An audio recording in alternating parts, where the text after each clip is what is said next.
All right, and welcome back to episode 88 of The Bench. So, we're going to be doing something very, very unique with this episode. We are going to be listening to the comment section. And the comment section, the last time it was just a video with Growl and myself, complained that we do this bit every single time Squishy is not here, where we just pretend and joke about him not being here, and then we jump into a guest. So, we're going to listen to the comment section, and we're going to not do that bit anymore because you guys were being annoying last time. All right, we got an interview with Shindig. Let's get into it. All right, and we got a full house today. We are adding a heavy hitter to the rotation. If you have ever wondered how to actually land a spot in a Hall of Fame guild without losing your mind, well, applying to 200 guilds might be your best solution, according to a Shindig video. If you've ever wondered, how do you get 5th place in a group stage in the MDI? Well, Shindig might also be your man. Welcome to the podcast, Shindig. Thank you so much for showing up. Holy, thanks for having me, and what an intro. Wow. Dude, I think man, I was really looking forward to having you on. I think that this was sort of a role that I had like 5 or 6 years back. Was you look at the WoW content creator space, and it seems like everybody has just like had their friend group and they've been in their guild and they know everybody for so long that like, do they even know what it's like to like sign up for guilds and apply and like what sorts of things, or do they just kind of like nepotism their way into everything? Maybe that's a bad use of that word, but you know what I mean? And I feel like seeing you go through that all in Dragonflight and like go through it all, I feel like a lot of people will really resonate with your experience and what you've taken away from Mythic rating in your video series. So yeah, thank you very much for coming on. Okay, so for those who don't know, Shindig created some of my honestly favorite YouTube videos over the last couple of years, and it's basically this series, So You Want to Join a Mythic Rating Guild series, where he covers, and correct me if I'm wrong, basically how you trialed in a Mythic guild, just your thought process, what it's like to play a rogue in these guilds,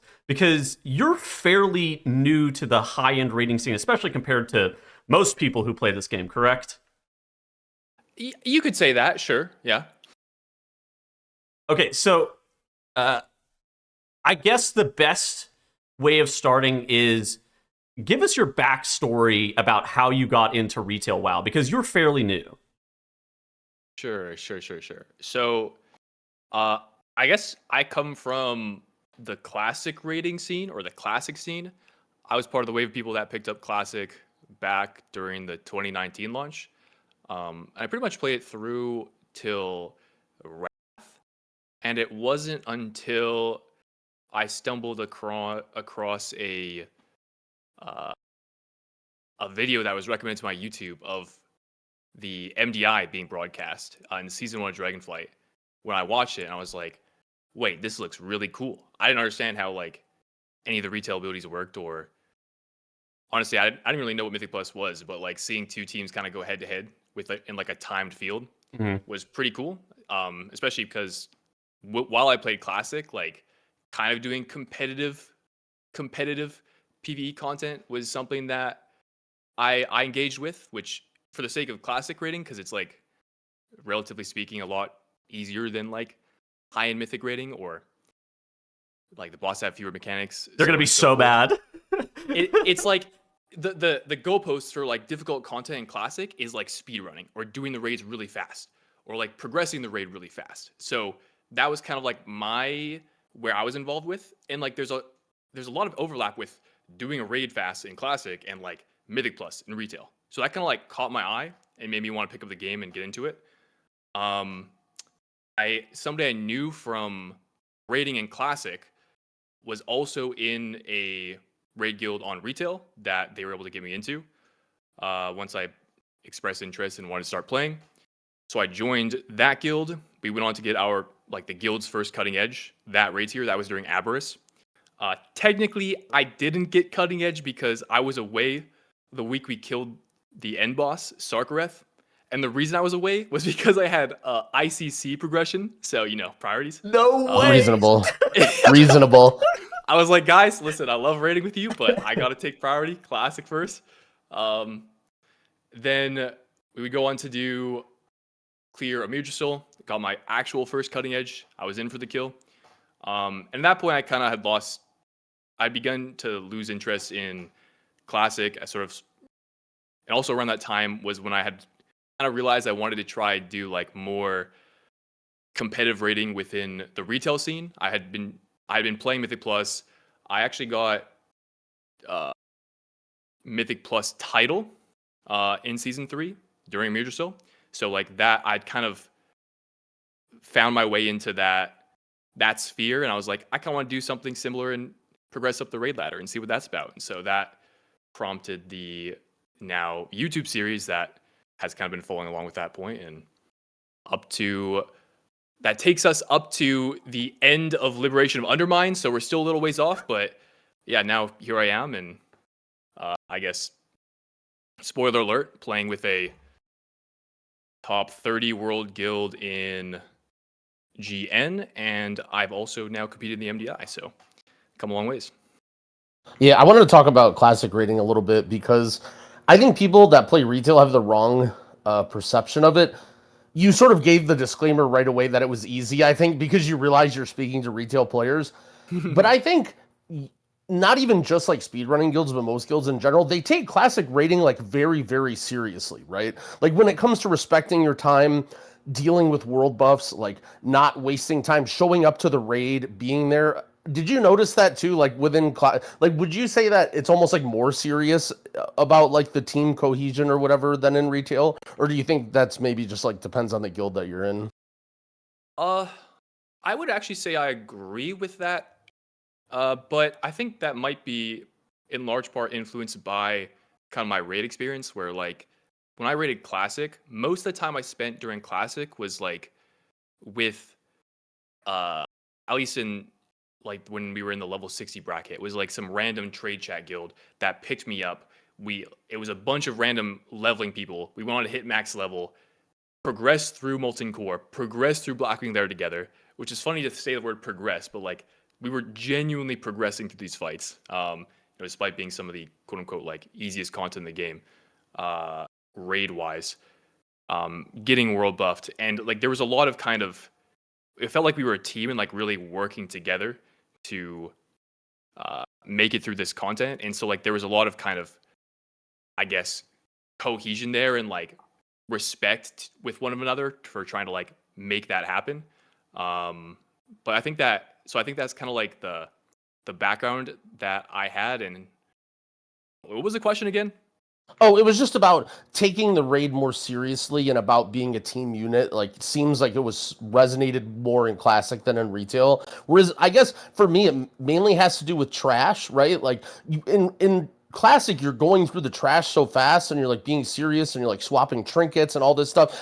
In retail, I feel like in most guilds, like people are like AFK on the trash, or you're pressing one button, or the streamers are looking at their chat. But maybe that's just my retail experience. Yeah. Okay. So, two things of that. One was, again, because I think our like my original Classic guild kind of came from nothing. We had this was all like new stuff for us, so we all had like put a lot of respect into it. But that was like unique to them. Then even for like kind of the higher end raid scene where you have guilds that are trying to like speed run the content, speedrunning in retail just like doesn't exist. So there's kind of like always this emphasis that's placed on all of the Classic raid, at least in the early iterations. Again, I stopped playing Classic like after Cataclysm. I know they're now into MOP right now, so that might be like a different ballpark. But thinking back to like OG Classic, so 60 bracket, maybe you could say the 70 bracket, 80 bracket, because that existed and that was kind of like where all these sort of top performing guilds, that was a space they occupied. I think that did put emphasis on like the entire raid itself as opposed to just the bosses. Okay. And then I guess going forward, then like what when you got into retail rating, because you're like brand new to the game when you play Classic, and then you're basically getting introduced to retail, what were some of the like your expectations, I guess, and like what did you think it was going to be like, and were there any like major differences or like things that like really subverted your expectations where you're like, oh, I did not think retail was going to be like this?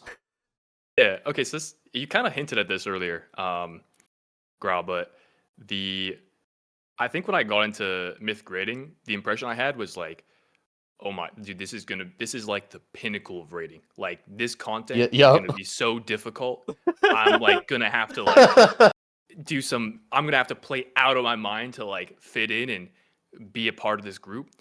And then I got there and I started playing, and you had people that were dying multiple times the same mechanic. You had like Timmy on Sarkreth who would like backflip off the platform and die like every other pool.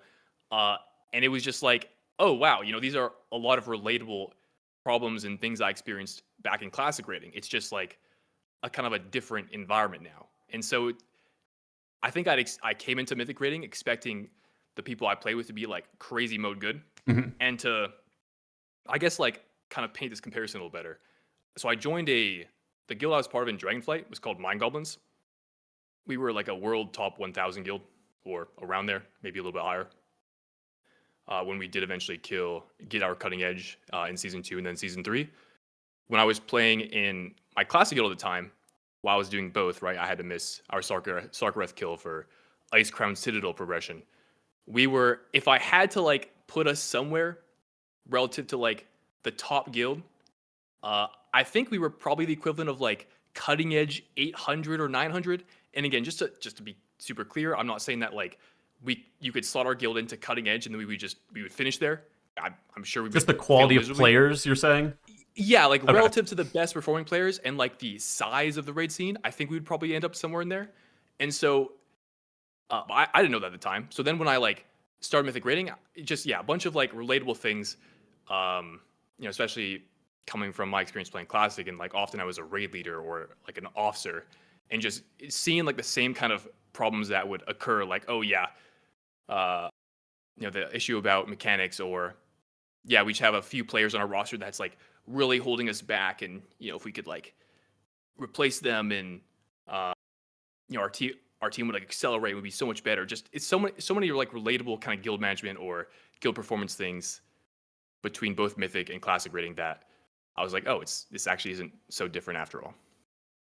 Okay, so you're rating in Mind Goblins, right? We're through Amir Jasil. At this point, you've decided that you want to take a step forward, I think, in your rating journey. You want to join a Hall of Fame level guild. What was the process of applying to guilds and getting, basically invitations to guilds, or, getting recruited, like for you, especially coming from a world rank 1,000 guild? Was that a tough challenge? Because I think that's where a lot of people actually struggle, is just like, how do I even find a guild that is where I want to be? Yeah. Well, I hadn't really done something like that before. So I wasn't really sure where to start. And so basically I was just like, well, I know where I want to go is up. Like I want to experience more competitive rating. I don't know how far up of a jump I can make. Let me just apply to like every guild. let me just shoot my shot at all the highest ranked guilds. And of course the response wasn't very good, but like I knew where I wanted to go, and I wasn't afraid of guilds reaching out being like, hey, sorry, yeah, we're looking for someone like a little more experienced, or whatever the reason was, right?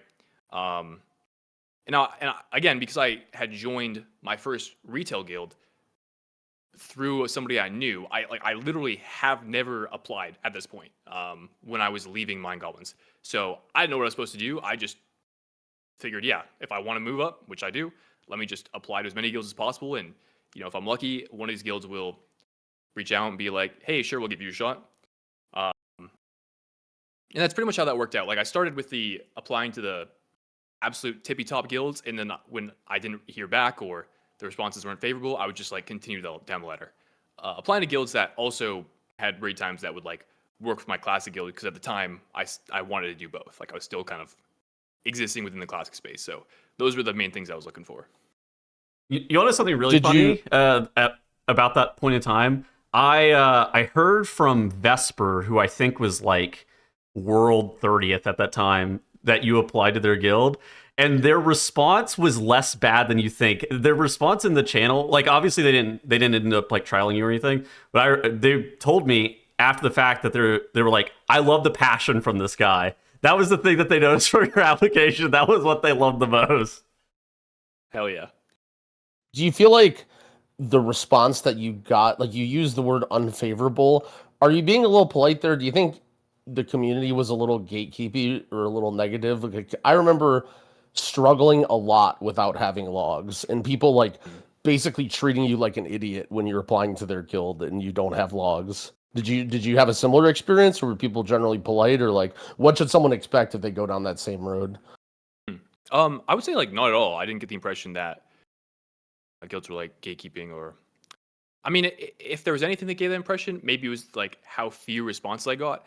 But again, because I was shooting like, in my opinion, so far above like what I had shown I was capable of, like I had no business being in like a world top 10, top 50 guild. Like they're zero, in my opinion. So when guilds reached out and they're like, hey, appreciate you applying, but we're not looking for something like that at this time. I was like, yeah, no worries. That's totally kind of what I expected. And so no guilds that got back to me were like really like mean about it or gave off the impression of gatekeeping. No, every guild I applied to was polite. It just maybe like the lack of responses, if anything. I think I applied to like 30 something guilds and maybe like less than 10, around 5 of them actually like got back to me. So maybe That's not said something, bad. but That's not bad still. Yeah, I mean, I guess it makes sense. I mean, I think one of the things I really liked about the series was how you showed the social aspect of it. Like, I think anyone who reads the narrative and sees, okay, you were a classic speedrunner, you played the game, you know stuff, right? Like, you were going to be able to figure out how to play your class and get into the raid. But breaking through the social mold, especially for WoW people, I think can be a bit of a challenge too. And I definitely want to dive into more of that stuff too. Was that kind of always your intention? Was like you wanted to talk about like the DMs and like what people said and like the social part of it? I remember you talking about like the weekend Mythic Plus meetups and stuff. Did that just like sort of happen, or did you have that in mind that you like wanted to talk a lot about the social parts of it too? um so I think when I around like the second video in the series, I knew that I wanted that to be uh, a pretty large part of the video because, in my opinion, I feel like that part of being in a guild and just playing with the team isn't like explored a whole lot, especially from the perspective that I was kind of bringing at the time. One of the things that you opened with earlier, Grau, is how a lot of people that I guess have covered that space for a while, they're not. It's not as relatable for them, or they've been like at the tip of the iceberg for so many years that when they speak to something like that, it's kind of like lost in the context. And also, uh, you know, from the dynamic of like having to fit in with a group, like that's just if you've been playing for so long and you know so many people, it's like you're kind of like you're already your feet are like dug in. If I'm kind of like conveying that point correctly, whereas that was absolutely not the case for me. So I was just trying to like how do I go about this process, meet new people, feeling like a part of that community, and with respect to my time spent in Tab Target, where I spent a lot of time, highlighting the social dynamic, that was something like the guild themselves had emphasized. And again, this is the first guild I had joined us moving up the raid ladder that wasn't Mind Goblins. So I didn't know what to compare it to. This was like the only experience I had, and just kind of like, I guess, navigating that. Okay, so you obviously I was describing a shotgun applied to, like you said, 30 guilds to get into Tab Target. Absolutely. I guess the first question is, would you do anything different if you had to do it again today? And the second question is, did you actually end up changing your plans? Obviously, you ended up leaving Tab Target to join Idiot, and now, like you said, spoiler alert, you're in GN currently. What was what was that process like? Was that completely different? Were you being courted potentially by guilds, or was that always a super involved, I'm applying to this guild, and then they trial me thing? Yeah. Sorry, what was the first part of that question? Would you have done anything different with a shotgun approach of just applying to 30 guilds? Okay. Honestly, no. I think just ripping it was like super appropriate because I didn't know anybody that like rated in the high end, or I mean, I only had my friends that existed in Mind Goblins. It was like we're a pretty small community. It was a group of people that had been playing the game together for a while that then decided to try cutting edge rating. So, I mean, I guess I had met some people through playing Mythic Plus, but a lot of people that were in Mind Goblins also just did Mythic Plus. So like a lot of just my experience playing the game was pretty largely within the guild. So I didn't know people. You So I said you think got the title in Emir right? You were super insulated from the broader Mythic Plus community? You didn't like know any of the high-end players or anything? I pugged a fair amount, but there were like 8 or 9 of us that ended up getting title at the end of that season. So like there was a pretty large group within our guild that were like online and playing the game that we were able to like mix and match people and roles with, which was like really convenient, by the way, and that like super good time. And while I did like a sizable amount of pugging, I mean, whenever you pug relative to like running with a coordinated group in your guild, it's like I would always the coordinated group ends up being so much better. And I'm kind of glossing over some things like early in my kind of M plus experience. There were times when I tried to like form a team or find people to play with regularly, but nothing ended up materializing. So that's kind of how that played out. But yeah, I think the shotgun approach was like super appropriate given I didn't really know anybody in that existed in that space. If I do anything differently, I might have tried to like cold DM a couple people that were in guilds around that ranking and just gotten their opinion, being like, hey, this is what I want to do. What do you think? Because I think something I've learned going through this process is like, people are like pretty reasonable. If you just like, chances are if you just ask somebody like a question, you're like, hey, there's this guild I'm interested in. Either maybe it's not even their guild. Here's my kind of experience. I see that you're in like this leadership position. What are your thoughts? My guess is that chances are that person will probably be like, they'll probably be like happy to share what they know with you. They'll be like, oh yeah, hey, let me just like, here's what I think. Best of luck. It doesn't have to be anything super deep, but the person you're probably connecting with has like some a base of knowledge or a pool of people that they know that they'd probably be happy to draw on and like use it to help. So like people are just kind of like, people are nice. I think one of my takeaways from the series is like, in general, people are good and they want, like if you come with them with like genuine intentions, they'll probably be willing to help you. But again, at that time, I didn't know that. So shotgun apply.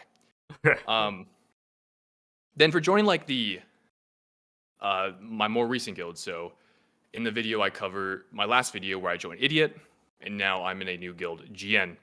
Both of those guilds were instances of I got reached out to by somebody in leadership. And they're like, hey, SHINDIG, you, well, in Idiot's case, hey, you applied many months ago and somehow your application didn't go through, but now now we're kind of interested. By the way, again, that's whether or not that's There's truth in that statement. It's besides the point. I thought it was funny, so a good way to reestablish that connection. And then with the case of GN, they had actually reached out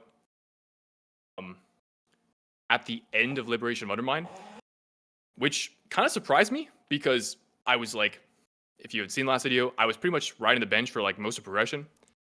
But I didn't end up taking it. They did reach out again after Manaforge Omega. And I joined them, but not after also applying to a couple other guilds. At this point, so I shotgun applied to join Tab Target. I was recruited to join Idiot. I was also recruited to join GN, but I kind of like combined my experiences from the two guilds, and I was like, okay, I have this offer, this opportunity to join GN.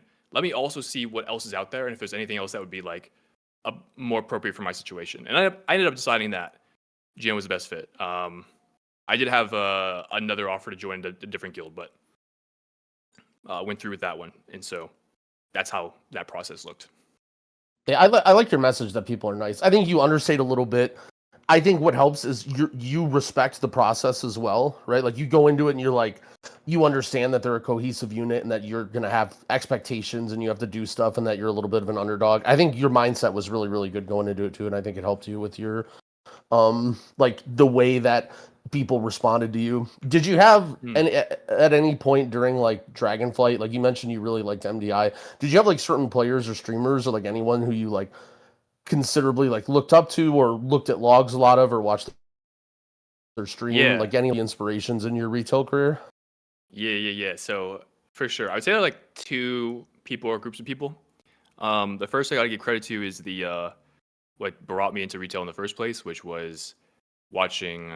I think they were the Echo team at the time in that first MDI for season 1, where like I basically watched that full the full competition, and in the finals when they did this like the crazy skip in Halls of something. Valor. Yeah, Halls of Valor, where they pulled like the entire zoo to the mini bosses at the end. I just remember being like mind blown that they saved that strat to the very like the final round or whatever it was.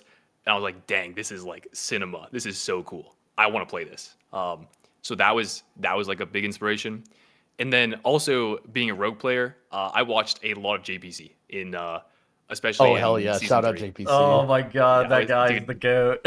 It was so entertaining because he's like a really good player and he is so competitive. It was so fun to watch. So I'd say those were the two kind of like people / groups of people. That's awesome. All right, let's get into the bulk of it. Let's give people some juicy knowledge about breaking in and getting good. First, I want to we're gonna do a little fun thing. I'm gonna list 5 different things. I want you to rank them and how important you think they are in terms of moving up the ladder. 1 being the most important, 5th being the least important. You ready? All Are we right. doing And this if you have any together thoughts, or feel in... free to share. No one cares about you, Tuttles. Okay. We want to hear something. All right. The first item is your ability to network. Oh, so I don't. I'm just like putting this 1 through 5 and we're Yeah, gonna, yeah, like, go through. you're gonna Okay. guess and we're gonna try and put you. You ever see those TikTok videos of like Yeah. name and you don't know what comes next. So the first one is Sure. networking. My goodness. Let's go ahead. I swear, if you know people, like that is such a boon. Like I mean, my joining of my first ever Mythic Raiding Guild, the whole application process, or potentially like pugging and moving your way up through like the raid ladder, getting logs, and then applying to Mythic Raiding Guild. I completely skipped all that because I knew a guy from Classic. So I feel like networking has to be up there. What's above Put it? at, well, I mean, I guess we're gonna find out, right? So, I feel like I put it like 2 maybe, and just see if we get something else later that's like. All right. Next better. is your attitude and managing your ego. Huh. And you're a JPC fan, so this may. Oh boy. I mean, I think this kind of like ties into fitting with the group and like the social dynamic, which I definitely think is important. But it probably depends on where you play. Like, I think you could definitely find a guild to play with that like would maybe tolerate you being more of a dick. Yeah, I hope I can say that. Oh yeah. So we'll toss that in 4 for now. All right. Raw playing ability, skill. Oh. Oh, okay.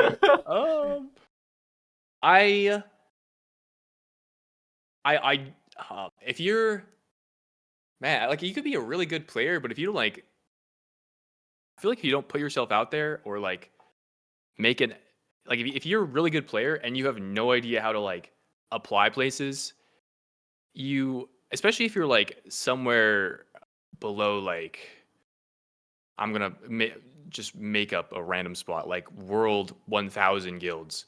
Like I think you're gonna get kind of lost in the sauce of the guild space. Like you have to also put yourself out there and apply and make an effort to do that. So like you're just like really good, but you don't. And that's like you're solely riding that on that alone, hoping that guilds pick you up. I feel like you might struggle. So I'm gonna kind of think networking might be more important. Actually, what was this ranking for again? You can Like, move them around if you want. You can move them around as we go. We're just having fun. Okay, I'll just throw in three right now. I want to hear the rest of them. All right. Time management and reliability. Put that in 5. For sure. Fair enough. All right, and then last, preparation. Okay. Let's we're gonna do a little shuffle. And now you can here. say how you would have ordered the list normally. Now you know the 5. Okay.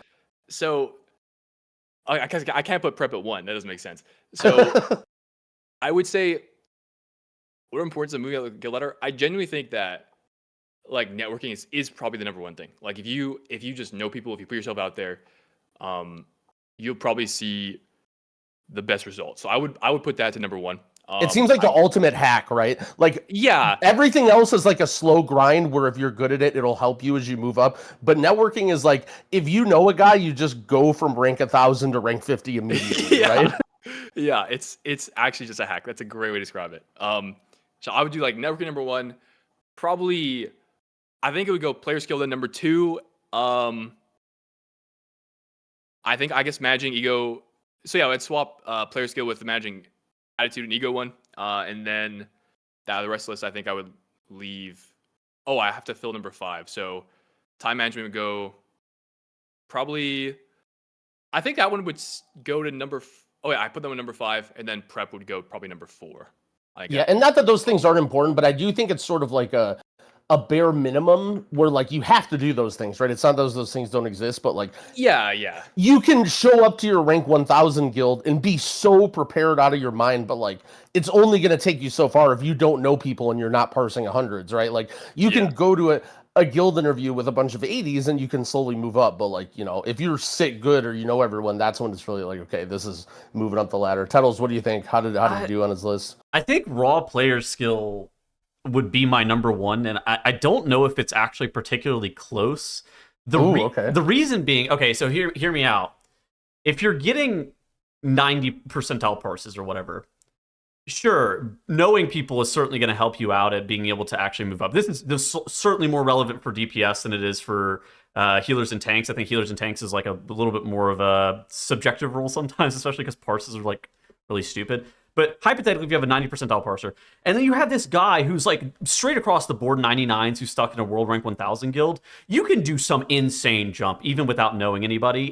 But you have to be actually just completely crushing it. And that's where I think that the player skill, at least in my mind, is the most important thing too. Because also, if you join a new guild, and then you kind of get lost in the shuffle a little bit, and you're competing for the 17th, 18th, 19th, 20th spot on an individual boss, and you get benched occasionally, you're just going to kind of get stuck in that guild. Whereas if you were like, all right, I'm the raid buff bringer, I'm always in, like you're always able to continue to improve and perform at your maximum level.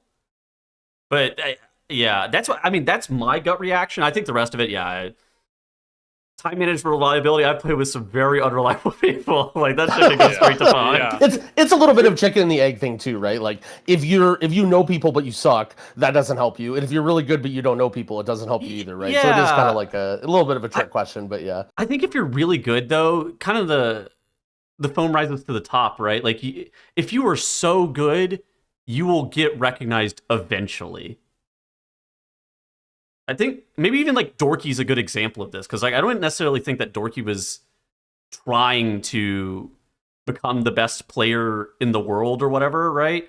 I think that Dorky was just trying to become the best player that he could be, and he didn't have connections with like anybody, and then he was just pugging around, and then one thing leads to another, and he's just like the top of the ladder. Okay, well, that's how I was born into the world. Is he was pugging, and I'm like, holy shit, this guy's good. Yeah, and he's exactly. like, holy shit, no one wants to play with me, or no one will listen to me, and this random guy will because he's new. And then like, yeah, it kind of stuck. So yeah.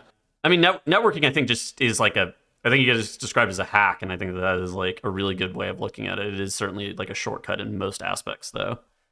Another thing I wanted to like add to that though, I think for the player skill thing, I feel like when you get to a certain threshold, like when you get to a high enough rank, I think I would agree with Tettles. Like I'd probably put player skill first, because once you're like close enough to the top of the rating pyramid of like that, the pool of players becomes smaller, and I think it's more likely for other guilds, other teams to sniff you out because you're exceptional. That's true, but actually. I think if you're like lost in the space of the depths of like world 1000 guilds, even if you're saying you'll have a more difficult time, or like a good example I can give is there was somebody from my Twitch chat that had like 90 plus parses, and they were 6 of 8 mythic, I think it was. But their guild, they couldn't kill Nexus King. Like they were just stuck. And this guy's like, yeah, I've been playing with these guys for a while. I really want to kill Dimensius. I want to move up the raid ladder, but like I don't really know what to do. And like this guy was like clearly one of the best performing players on his raid team.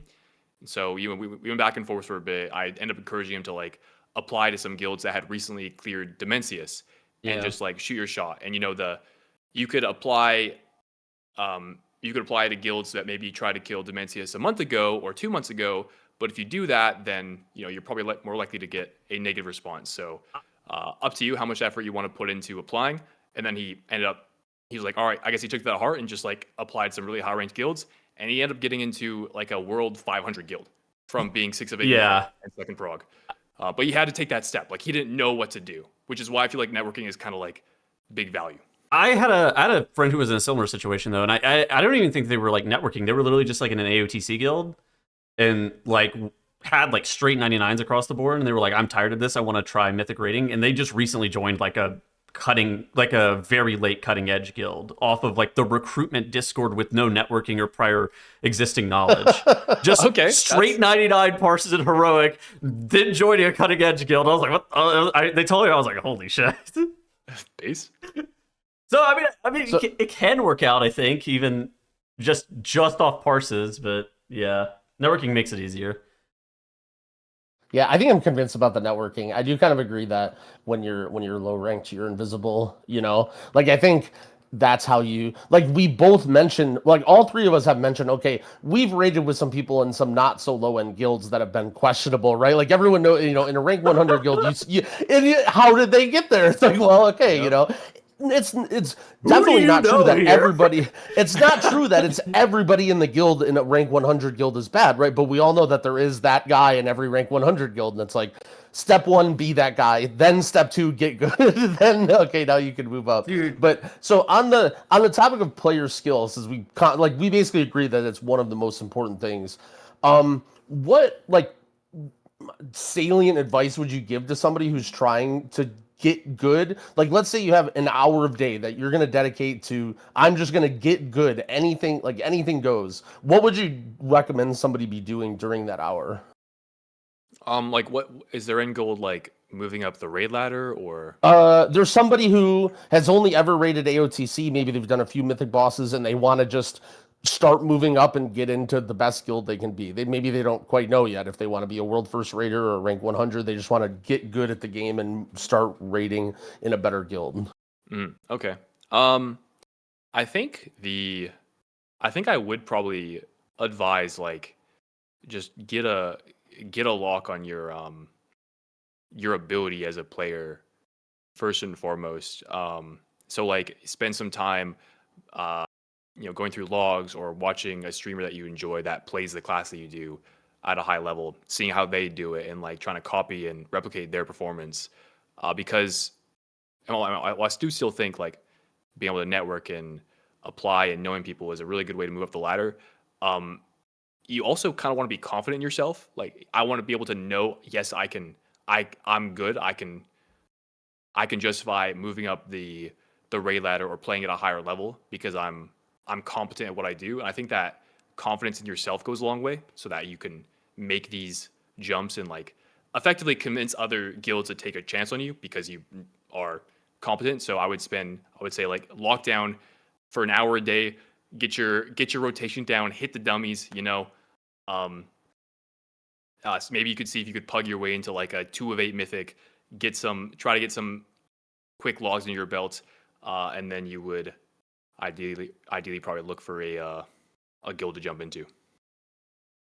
I like what you said about confidence. Do you think it almost might mean like what you should spend an hour a day on is like whatever that means to you, right? Like whatever will help you go into the raid being confident, whether that's let me look at what the best player does, or let me hit a target dummy for an hour, or let me really study the mechanics. Like it's almost like ask yourself that, like what's going to make you go into the raid being like, all right, I'm about to own, and then just do that.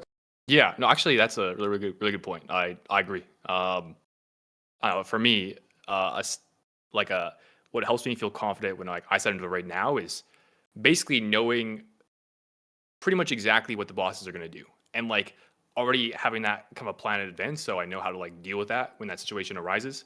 So okay, I'm competent. I know how to do my rotation. I know what I'm like if I'm hitting a dummy, but now let me apply it into a real world scenario or a in-game scenario. I feel much better myself. Okay, I have a question. So in your videos, so you want to trial with a mythic guild. This is, maybe a little bit about networking, but I think it's more about interpersonal experiences. You talked about how important the social versus performance aspect was, where you cited the numbers 60% of your ability to be able to pass a trial is based on the social elements, and 40% is based on your performance.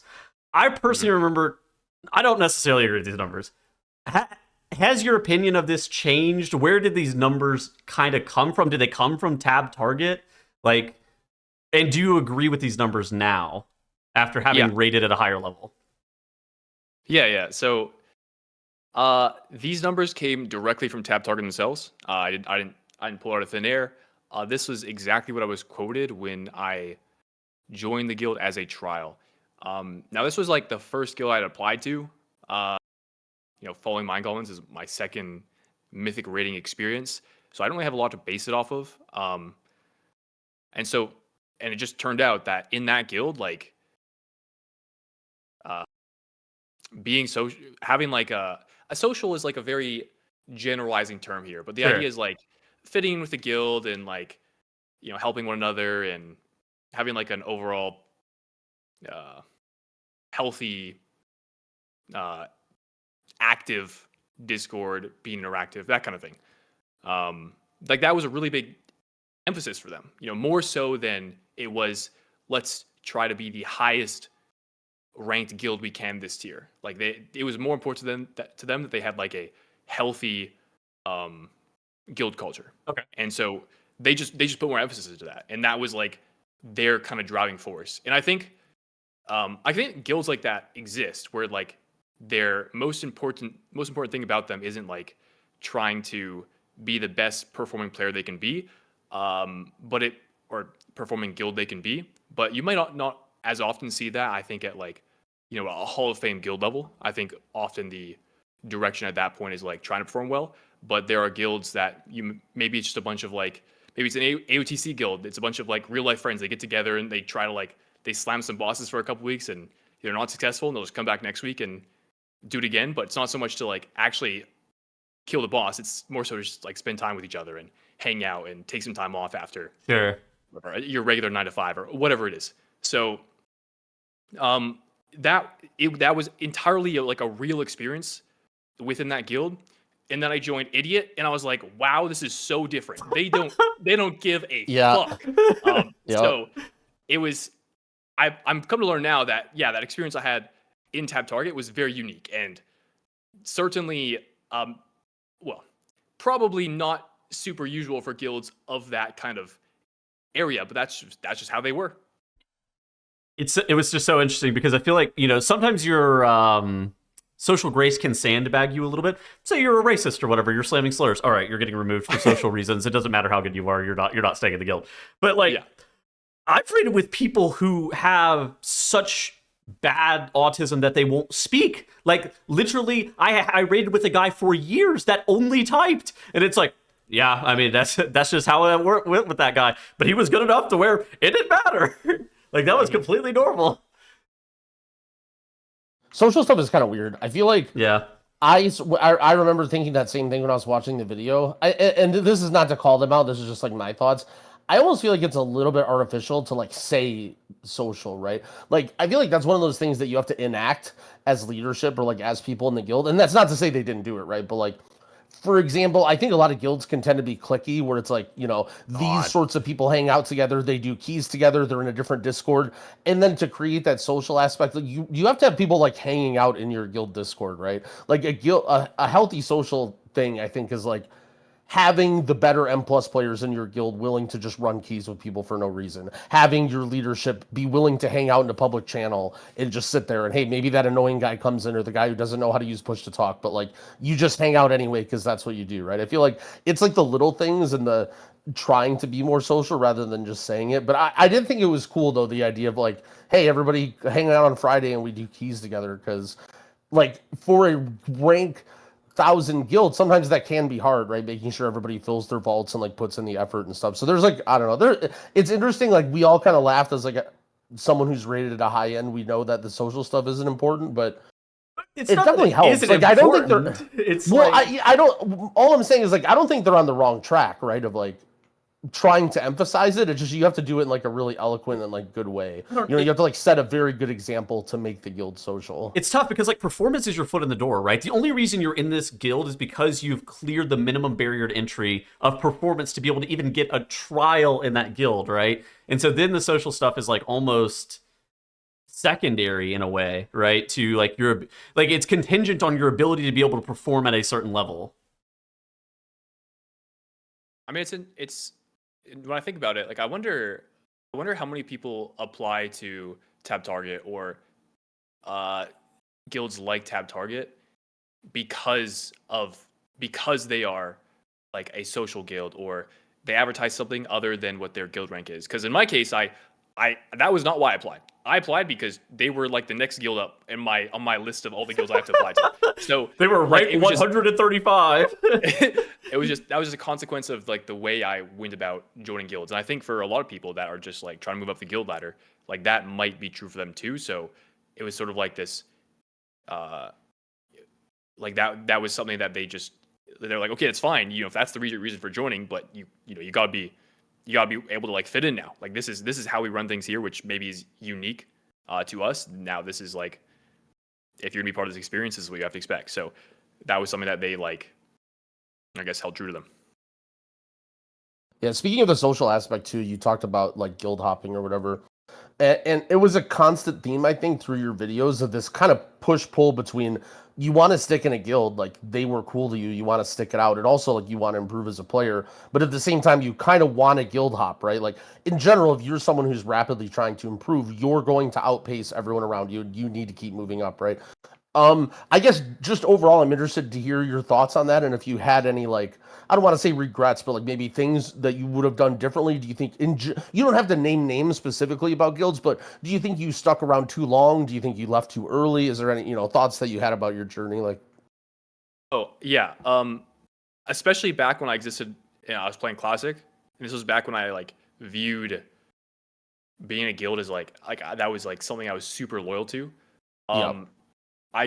It definitely probably would have been healthier for my enjoyment of the game and also everyone else's if I had recognized the best solution was just for me to leave and join a different guild. Like my very first Classic guild I played with, which I mentioned, we progressed through like the first two raids, Molten Core, Blackwing Lair together.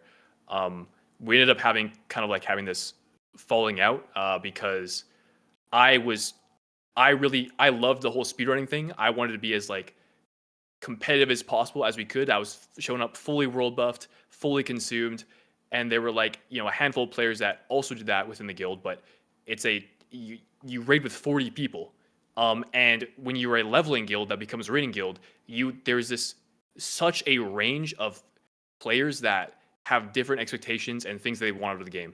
Where if there's this constant tug of war between trying to be more competitive and like more casual, to where my drive to make the guild more competitive, like versus a lot of people's drive to just like maintain the status quo,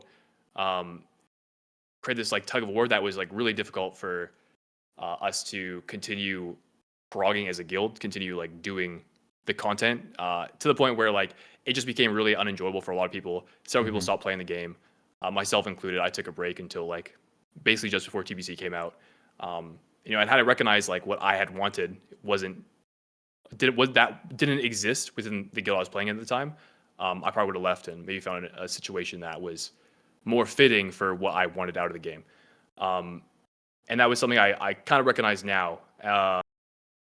Now for the guilds I play with on retail, I think I've spent honestly, and I don't think I feel like I've spent too long in any one guild. I feel like the time I spent in each guild was probably appropriate, which is kind of, I wonder, this is slightly off tangent, but man, raid tiers in World WoW are so long. Like, Yeah.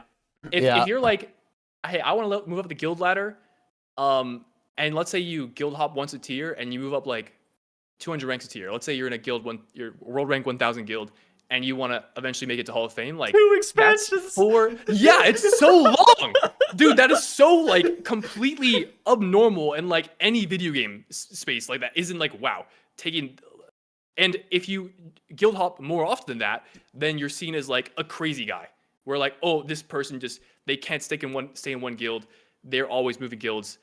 Even if you guild hop like every tier, that's still seen as a lot, which is like, dude, expansions are so long. Like people can only play this game for like so much time. So something I've kind of realized as time has gone on that I've been like I've gotten more comfortable with my movement through the guild scene. Like I was once really, I felt like this tug where I wanted to stay loyal to my guild and play with them because of everything they've done for me and the opportunity they've given me to like play with them. But now I think I've played enough and I've reached a point where I'm sort of just like looking out for myself. Now, obviously, I still like I'm still appreciative of the guild and having the opportunity to play here. But like at the end of the day, you got to do what's best for you, and you're not gonna. I don't think it's fair to ask any one person to like, all right, yeah, you can make it to this level, but you're gonna have to commit 2 years to it. So good luck. Do you think a guild can actually improve from tier to tier? And I'm not talking about like, a couple of ranks. I'm talking about like move a bracket or like a full standard deviation. We're getting like a lot better. Or do you think that's always just like bait to try to keep people on board in the future? Like, do you think that guild hopping is inherently wrong, or do you think it's one of those things that like if you want to improve, you just have to leave? Yeah, I think it can happen, but it's that is like a much greater effort and like undertaking than it is for you to just leave and join a already proven better performing guild. So like, I mean, if you have ties to the guild, you really like the people there, and there's a direction you want the guild to move towards, like I think it's fine for like sticking it out and seeing if they can move in that direction. But at the same time, it's important to recognize what like the people that make up that guild, what their goals are. Because if it's not a shared if it's not a shared goal across the guild to advance in player ranking, then you're never gonna improve. You're never gonna get better, because you could like maybe put more emphasis next year. All right, guys, we need to really review these boss mechanics so that we can show up and kill the progression boss quicker. You're still gonna have some people that don't want that, or that's not kind of the experience they're looking for, that aren't going to put in the effort and are going to drag the rest of the team, I guess, quote unquote, down. But it's not necessarily their fault. It's more so just that, again, if not everyone's on the same page, Sure, you're not going to progress. So I feel like it's hard as guild leadership, right? Because how do you, and you said you did a little bit of it previously, how do you think you would cultivate an environment where someone, like, how would someone stop you? Like you basically said, I want to raid in the race world first. I kind of had that same thing, but eventually I got to a guild when I started raiding in Humble where I was happy with the environment versus the player skill, and I'm like, I don't know if I want to keep moving up. Like, what would it take to stop you? Like, what should a guild do to lock down somebody who's like a good, reliable player, or is it just not possible? Like, is it really up to the players and they're just going to find their home where they want to go? I mean, I think as a guild, you just have like a goal or a niche that you occupy that you are the best at. So I'll give an example of like the guild I play with right now, GN. I think they're one of the best performing guilds for the amount of time that they raid, supposedly. I haven't fact checked this, maybe I'm wrong, but like that could make them desirable for players that are really good but don't want to put in the time investment to play past that. Or maybe you're a guild that gets cutting edge every tier, but you only raid once a week, right? That's kind of a fit for a handful of players that want that thing. Maybe you place emphasis on the social and like feel like you're a part of the team, and that's kind of how you draw players in. Like have something that that sets you apart as a guild that would make a player like want to stick around. Is kind of where I'm thinking with that.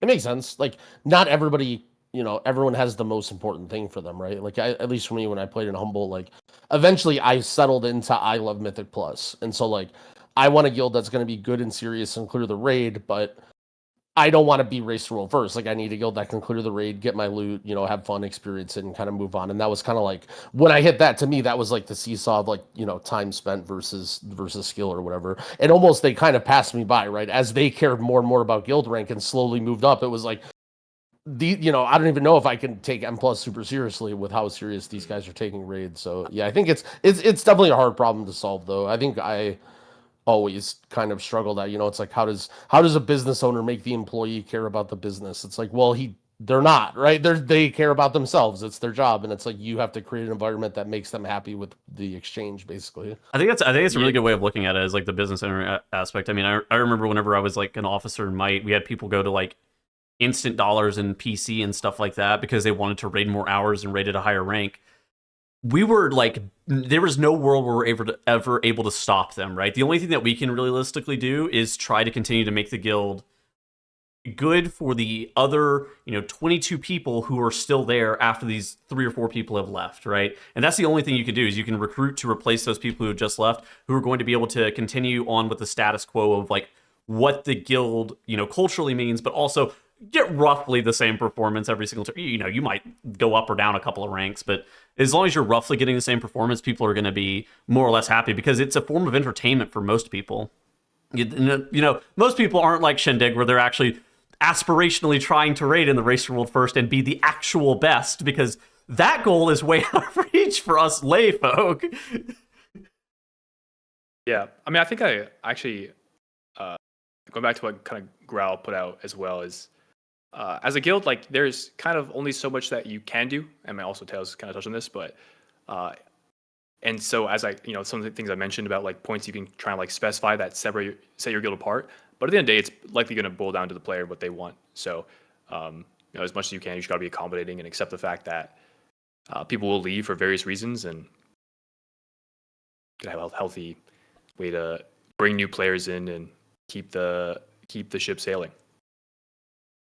One more strategy question I had before we deviate too far about social stuff was one thing that I really caught from your video that I resonated with a lot. This is my first tier progging as DPS, was you basically said something along the lines of, okay, you were put in on the end boss. You felt like, not that the guild was out of your league, but like, you're trialing, right? You need to make a good impression. I need to show up and I need to not wipe the raid. That was like word for word, right? I need to not wipe the raid. And for me, I feel like as a DPS, I go into the boss, right? I'm like, I need to not wipe the raid.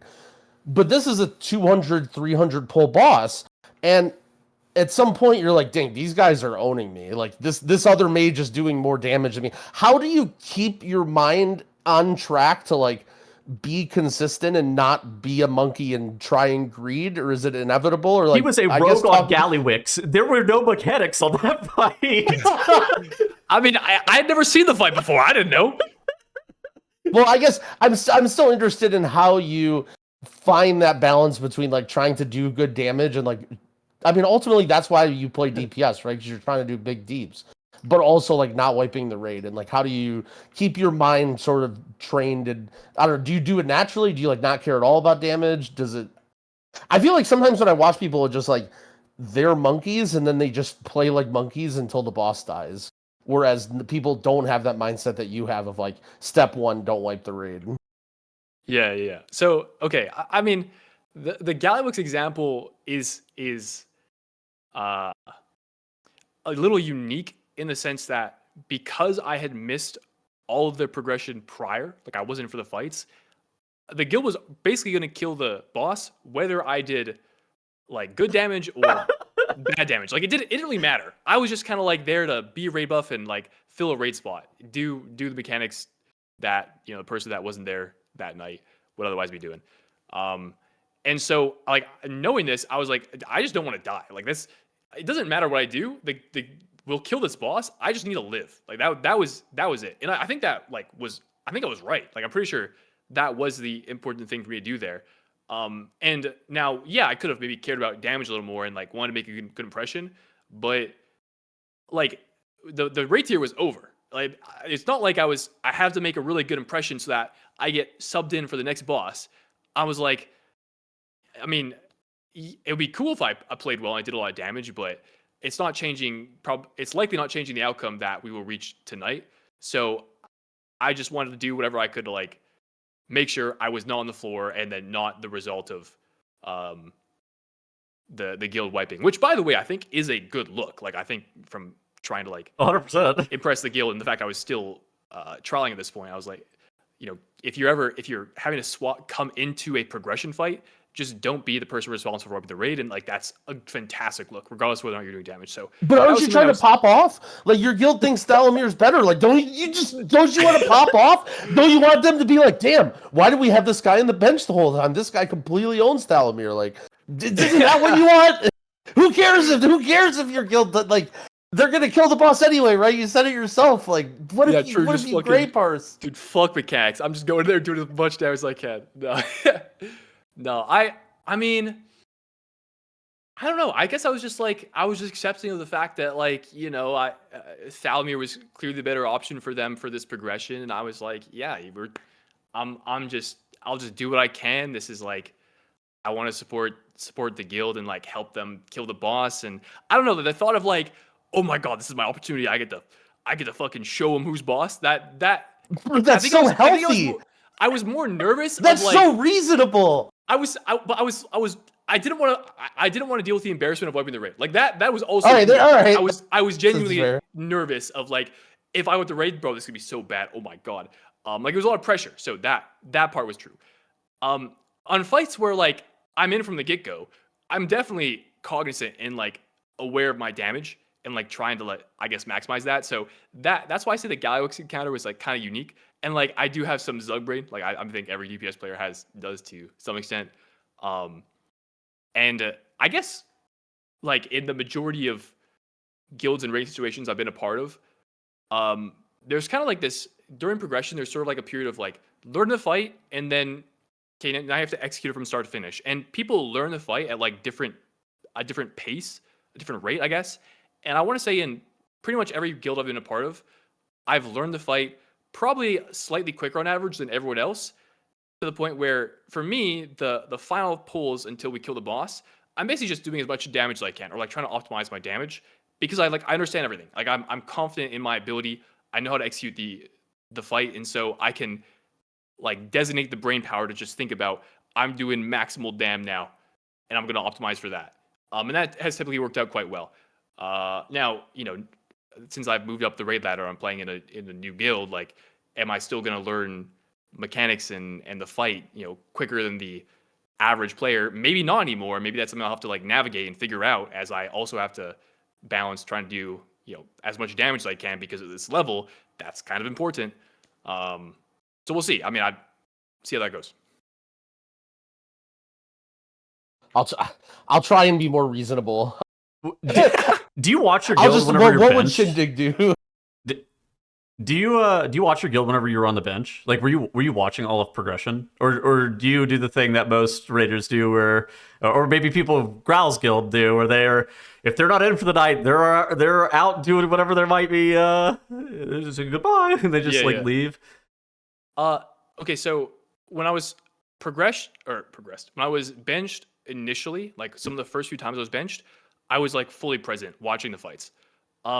As my being sat became more of a regular occurrence, I was definitely less and less present. I would typically, pretty much throughout all of progression, I would at the very least have like a Twitch stream open. I'm not always like tabbed in watching, right? But God forbid. It's like there, and I'll occasionally like look over. And for me, I mean, I talked about this during the video, but there is one fight I got brought in for. It was One Armed Bandit, where I was brought in to like try some pulls as Outlaw Rogue specifically. Now I had done a few pulls, like 30-something pulls a night prior, because I think we were missing somebody. I don't remember the reason why. It was like a year ago at this point. As Sub Rogue, and we had another Sub Rogue in there, but the Sub Rogue's damage profile was kind of like you would like absolutely nuke specific ad sets and then do no damage to other sets. And so having multiple Sub Rogues, when like the damage check on that fight was kind of like the spread cleave part, killing the guys that would spawn separately, and you have to kill them in a specific order to make the boss do a specific set of mechanics or interaction. It just didn't seem very good, and so I mean I ended up getting swapped out and didn't play until I was like, oh, I think Outlaw Rogue might be kind of good here. I feel like I should. I was talking to some of the people in leadership, and maybe it was due to an absence. I don't remember why, but they ended up bringing me in on Outlaw Rooks. They're like, okay, we want to see it, and I just like I had no idea what I was doing. I had a vague understanding of how the mechanics work because I had previous pulls, but I had never played Outlaw in a progression fight, and I was like, this is way different in practice than it was when I was hitting a training dummy like a couple hours ago. And I was like super unprepared, super caught off guard, and just didn't play well at all, and I got subbed out. Again, it was a long time ago, so I don't remember if it was because I underperformed or it was because like maybe somebody had their internet go down for a couple holes and they come back on. Whatever the case was, I didn't make a good impression. And I remember that experience being like, damn, if I like it's unfortunate that I'm not seeing playtime. Like obviously I would much rather prefer to be in and like they're progressing the bosses with these guilds or with this guild. But if every time I get a chance to play, I'm giving this kind of performance, like they're never gonna play me. So from that point on, I was kind of like a little more locked in and like trying to be aware of sort of how the bosses worked, what the mechanics were, because in my mind, okay, I have this opportunity. I really want to make it work. I'm gonna put in the effort necessary to try and like see that through. And that was kind of what I had resolved myself to at that point, which I know it might not be the same resolution that people reach when they don't play. Maybe some people might just like throw in the towel and like be like, oh, well, this isn't worth my time. But that was my perspective on it, at least. It's hard. I think you have to have a level of respect for where you are, right? Like it's hard to have that in your head of like, yeah, not to say you deserve to be on the bench, but like, okay, this is my place right now. Like I'm on the bench, I need to be ready, and I need to, when my chance comes, it's worth it for me to wait here and be ready for it. And I feel like that's just not always the case or an easy mindset to be in. So yeah, I don't know. I definitely like that's the right advice to give somebody, right? If they're in a guild and their bench, to like always be ready and be paying attention and watch the fight. But like, ain't nobody want to do that. Well, there are some people, I mean, whenever they're asking advice for guilds too, that they're like, what do you do whenever you're on the bench? And to them, being on the bench is like the worst case scenario. And the answer might actually be leave your guild and lower your rank to a guild that you were able to be LeBron in and you never get benched. But like if you want to improve, or I think the point at which you start rating Hall of Fame, you're no longer rating to be super selfish. It's like more of a team goal than it is like an individual accolade. Something I would add on to that as well is like if you're trying to move up the raid ladder and you're currently in a situation where you are on the bench, like before anything else happens, the one thing I would ask you is like, okay, if you want to move up the raid ladder and that's your ultimate goal, and you're upset that you're on the bench and maybe you're not really present in the raids or during the raid prog because that is like something that you're not super stoked about. If you genuinely want to move up the raid ladder, you should be doing everything in your power to make it so that should that opportunity come up, you can show out and prove the guild that you should be in, right? Because this is the situation you are in right now.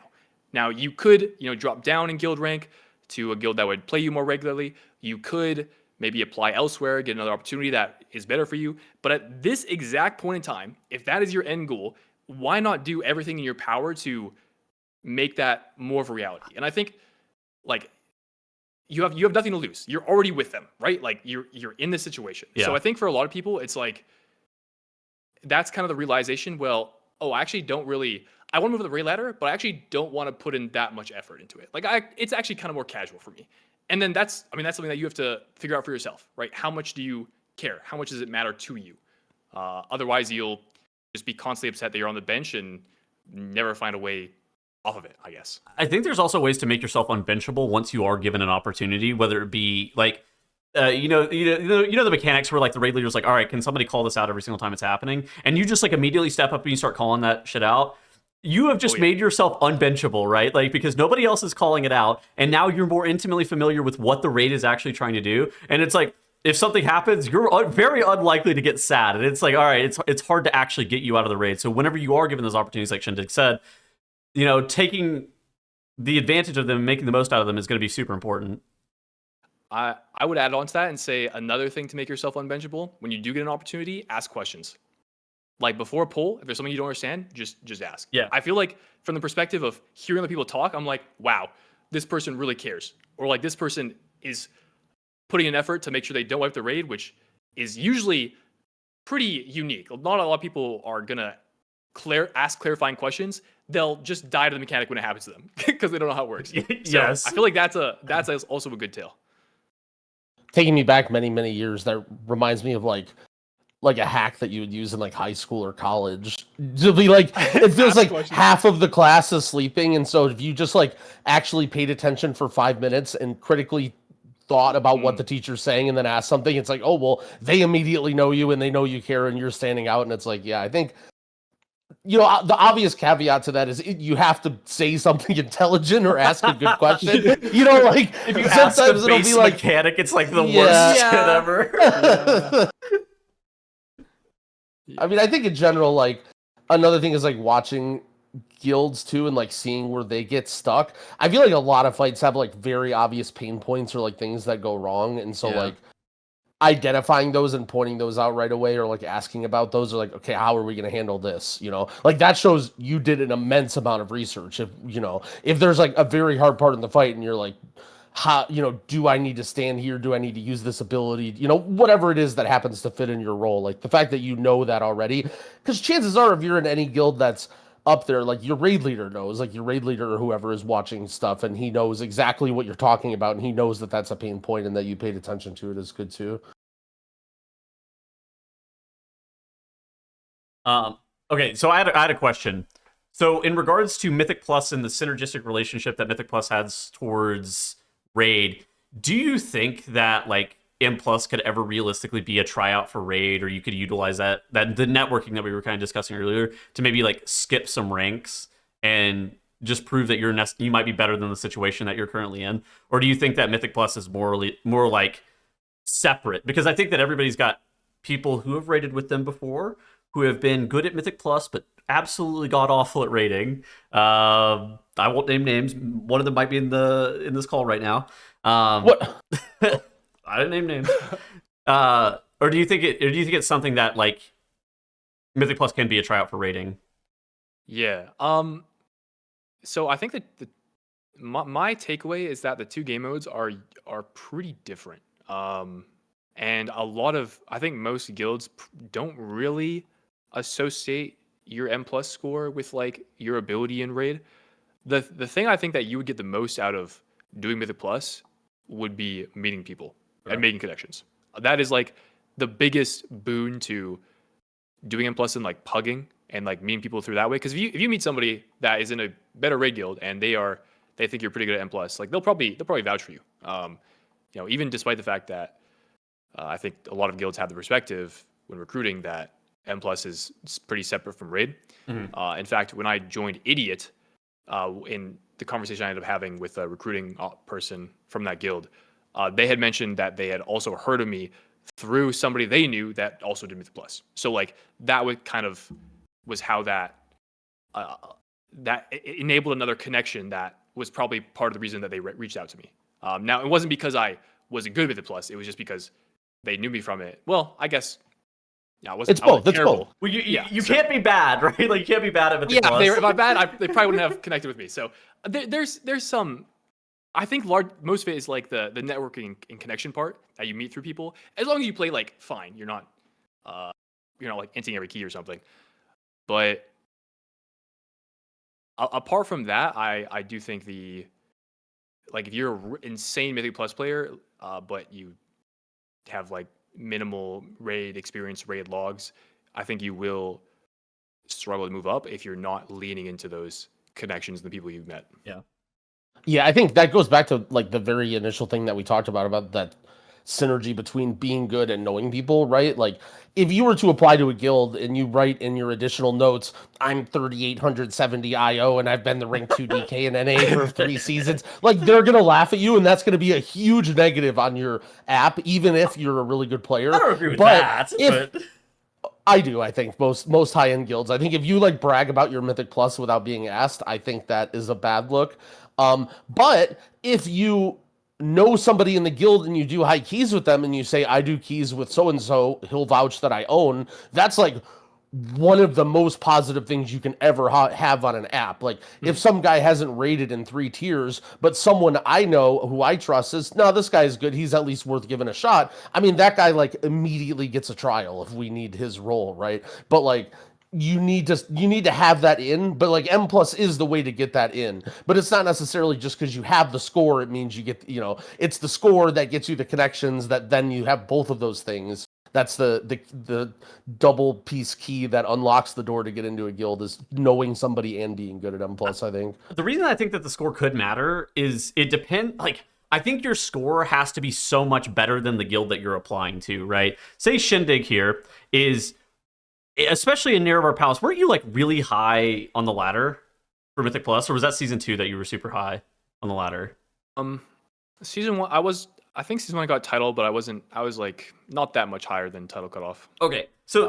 But Shindig in season 2, if he was still in Tab Target, which is like a world 200th guild, and he is like rank 35 in the world for Mythic Plus score, I'm just using this number, you're ranked 35 in the world for Mythic Plus score, you are so much better at Mythic Plus than your raid ranking is. And I think it actually can be valuable in those instances, depending on like where you're trying to go. Because I think it just kind of proves that you're capable of being able to play at a very high level, at least in one element of the game. And I think that the skills are largely transferable, because I think that learning how to become good is probably the most important thing. Everybody knows that Mythic Plus player that didn't really try that hard in raid and sucked, but it wasn't because they couldn't have been good in raid. It's that they didn't try to be good in raid. I think that's actually an interesting follow-up point there, because one of the ways I've sort of always looked at, I've kind of like compared Mythic Plus and raid from a standpoint of like, how much am I reacting to what's going on versus how much am I planning ahead and then executing that plan. Sure. Raid is like you are all in on planning ahead and then executing that plan. That is like what makes a good raider.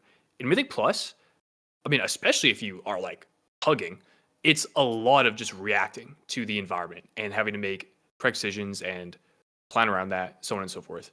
And so those two play styles are incredibly different. So if you have somebody that's really good at reacting to a Mythic Plus environment, but they don't put any effort into planning ahead of time, they will not succeed in raid, like at all. But if you get to a high enough point playing Mythic Plus, it sort of flips on itself, where you go from reacting to now you're planning everything out in advance. Yes. But it takes like a while to get to that point. Whereas raid, it's like almost always that all the time. So yeah, I guess by that comparison, if you're like, if I or anyone else is like really high on Mythic Plus ladder, there is some what's the word? Transfer, some ability crossover there. Sure. So I have to do it. I have to do it. It is the bench. Do you think that resilient keys play a factor in why high-end Mythic Plus feels like that it becomes very scripted and very like raid, and that if you had limited attempts on these very hard keys, that it wouldn't be like that? Because you did high keys in Dragonflight some too, right? Mm-hmm. Yeah. So do I think resilient keys play a part? Honestly, no. I feel like you still, without resilient keys, there's still like an element of scripting that is necessary to time the highest level keys possible, and also be consistent enough to not fail keys and have your key deplete. Maybe, I mean, with resilient keys existing, if you're, let's say, I don't know, you're trying to like get your friend resilient or something, and you're just constantly like, let's say you're doing that with like several people, then maybe there's like an element of, okay, now the pre-planning is kind of thrown out the window because we're running with other people that we're now using our resilient key to like help boost or push up the M plus ladder. In that regard, maybe there's like less planning, but I mean, if you want to time the highest keys possible, then I think that element of planning has been maintained. That's fair. Do you think title has gotten significantly harder over the last couple seasons, or do you think that I'm just getting older? You can tell me how it is. It's fine. I think. I feel like, at least personally, I felt like Dragonflight Season 2, I remember specifically being like, title was literally free if I just log in and I'm too lazy to do it, and I could do it on 3 different characters. And now I feel like title's hard. Like the top to bottom delta between like the bottom range of title and the top range of title is a lot smaller than it used to be. It's only like 1.8. Like I guess levels. I feel like from a pugging, like if you're in an elite group with really good players, you pretty much always get title. But like from a pugging perspective, it feels like it's like near impossible to pug title and like any of those key. Like I don't even remember what exact key level you needed, but it's like those keys aren't even in Group Finder anymore. Okay, I agree. I do think that title is more difficult.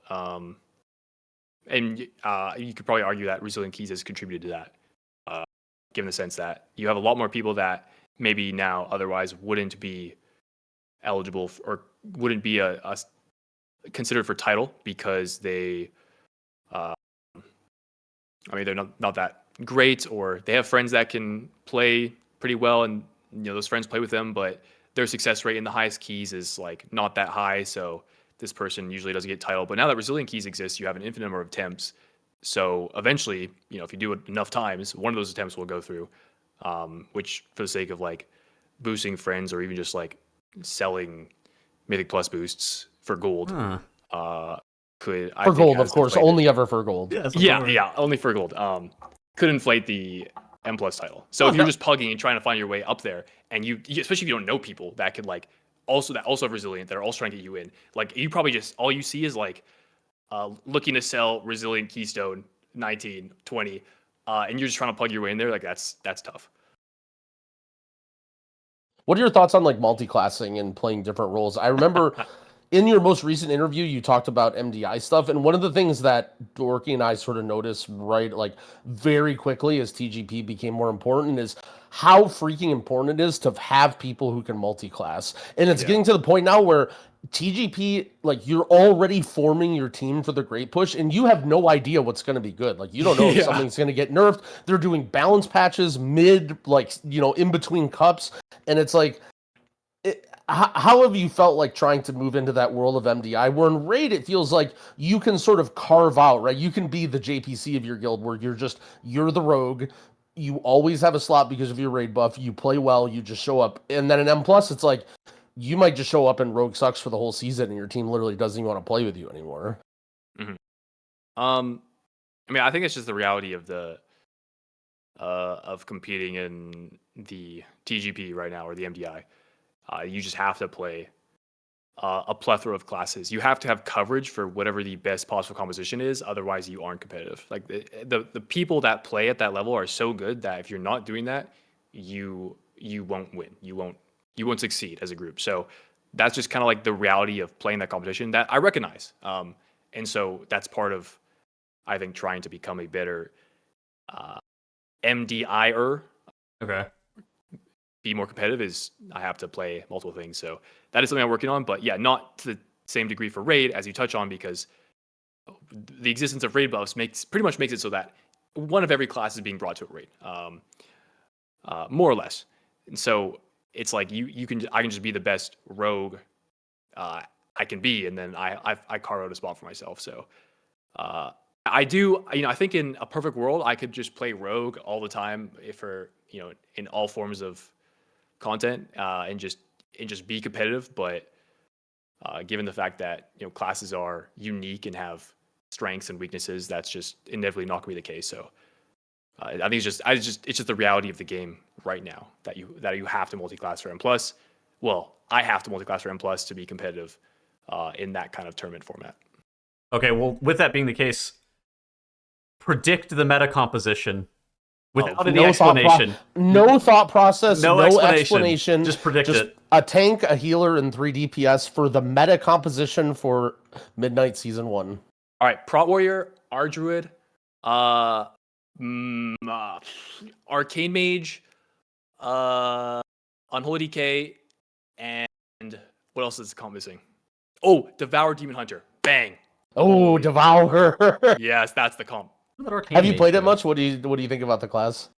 I like it. It's fun. It's so as far as I'm aware, there's kind of like 2 playstyles. It's kind of like a more melee playstyle where you're like moving around a lot, and there's like a range playstyle. I play a lot more of the range play style, which has very few buttons, and I've heard that be kind of like a common complaint about the class. But I don't know, your void meta, whenever I played it, is like it's been pretty fun. Collapsing Star is such a juicy button. It feels so good to press it. I've enjoyed it. It's like pretty simple, but yeah, it very aesthetically pleasing. Feels good to play. Feels good to get off a good void meta. I've enjoyed it. I leveled a Demon Hunter. I'm the same as you, dude. Even though it's not that many buttons, I think there's still a lot of depth, even though it's, it's 3 buttons basically. Yeah, no, exactly. I agree. I think the encounter design too has a lot to do with how much depth there can be, right? Like I think there's a lot of little things that people overstate.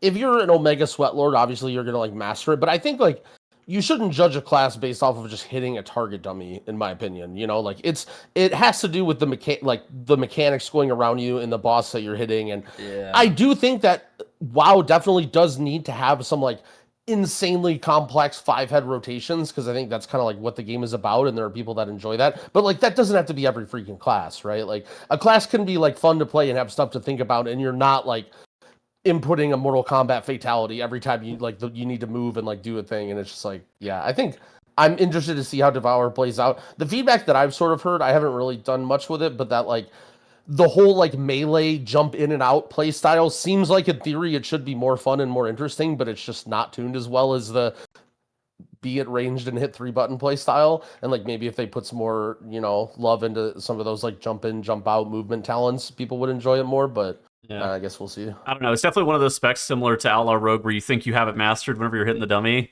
And then you get into the real content and the mobs just keep spawning swirlies on you. You're like, I'm in hell. Yeah. I mean, it's actually kind of unique in a sense because of how much value is placed on like being able to like plant and then cast your long cast without having to cancel it for any reason. Where it's like the part of the complexity of the class is like baked into the content itself more so than your rotation. Like understanding, okay, there are gonna be swirlies coming out at this moment, or I have to move for this mechanic, or there's a knockback happening right here, so I need to like plan around that. That it's like it's unique in that sense, which I kind of appreciate. Nice, dropping some knowledge. I don't know if Tuttles has anything more he wants to ask. I'll give you one that may give you some thinking time. Is there any like streamers or YouTubers that you think that you doesn't get enough recognition right now that you think like works really hard, or that you want to give a shout out to, or anything like that?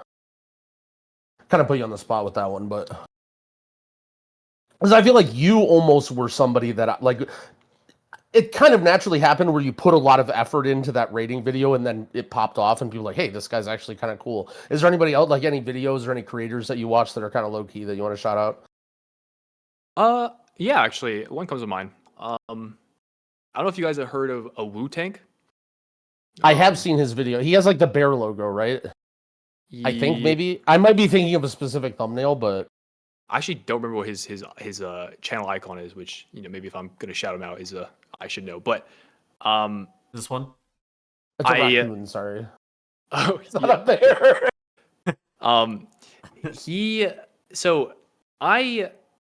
Context here is I've come from a place of I think being a lot more relatable with my guild, kind of my joining Mythic Rare Guild series, especially when I made my first like first and second video. But now that I'm rating at a higher level, I also like spend way more time than the average person playing this game. I think that level of kind of relatability has been lost some degree. Like I'm kind of approaching a point where now I'm kind of I'm within the upper echelon of people that play this game competitively. So you're out of touch. That's what they always say. And I think a lot of people that, at least that I follow within the World of Warcraft space, are somebody like that. Like, I mean, everyone in this call has played WoW at like a pretty high level in one form or another, whether it be Mythic Plus or in Raid.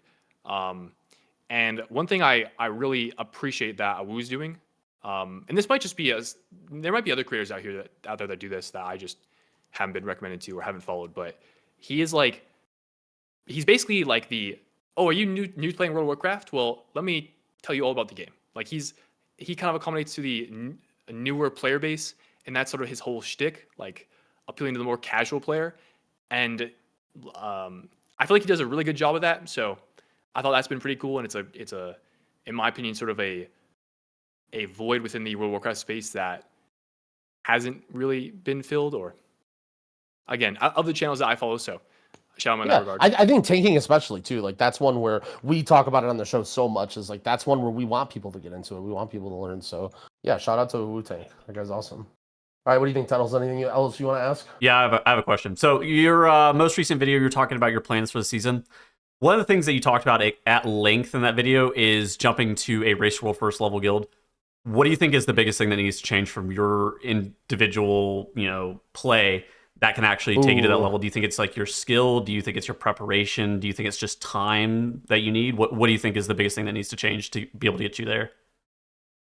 Okay, so I think I need to have I need to have a very strong raid tier on Rogue. That's kind of where I'm at right now, and I sort of talk about that a little bit. But I think at this point in time, I have not shown or proven that, let's say a Rogue spot becomes available somewhere within the Race World First scene, I am the next best option. I don't think I've shown that. I think there are probably other people out there that might be a better slot for that role. So I want to have a raid tier that, obviously it's subjective. I don't know if, I can feel really good about myself after the raid tier, and maybe I'm still not the next best pick. Who knows? I'm not the person recruiting. So, but I want to feel confident in myself, right? We talked about this a little bit earlier. Coming out of raid tier, I think that's like the kind of biggest thing I stand to maybe gain to make myself a more lucrative pickup. Okay. And once I have done that, probably I feel like the next thing would be to multi-class within raid. That would probably be the next most desirable quality, because the fact that I only offer Rogue right now means that I mentioned this, but realistically, I'm probably only able to wiggle my way into one of these race guilds if they have a Rogue spot open up. That is what I'm going for right now, and that's a very specific condition. So if I wanted to increase the likelihood that maybe I'm brought on for something, I should maybe become a melee guy. I play a bunch of different melee specs. But now if there's a melee spot that opens up that isn't necessarily Rogue, but I've shown I can play it at a relatively high level while also being able to play multiple different specs, I think that makes me more desirable. Yeah, it's funny talking about the MDI and multi-classing. It almost does kind of apply to Raid 2 when we're talking about the highest level, It's you fit in a lot better if you can play all of the melees, even though it's not that reasonable to play all the melees at that level, but hey, somebody's got to do it. Thank you so much for coming on. You blasted us with some knowledge. It was really fun getting to know you. Check out Shindig on YouTube and Twitch. We'll leave all of his socials in the description. I ask one more knowledge bomb before you go. You can take this in any direction you want. The average cutting edge raider would be a lot better off if they just blank.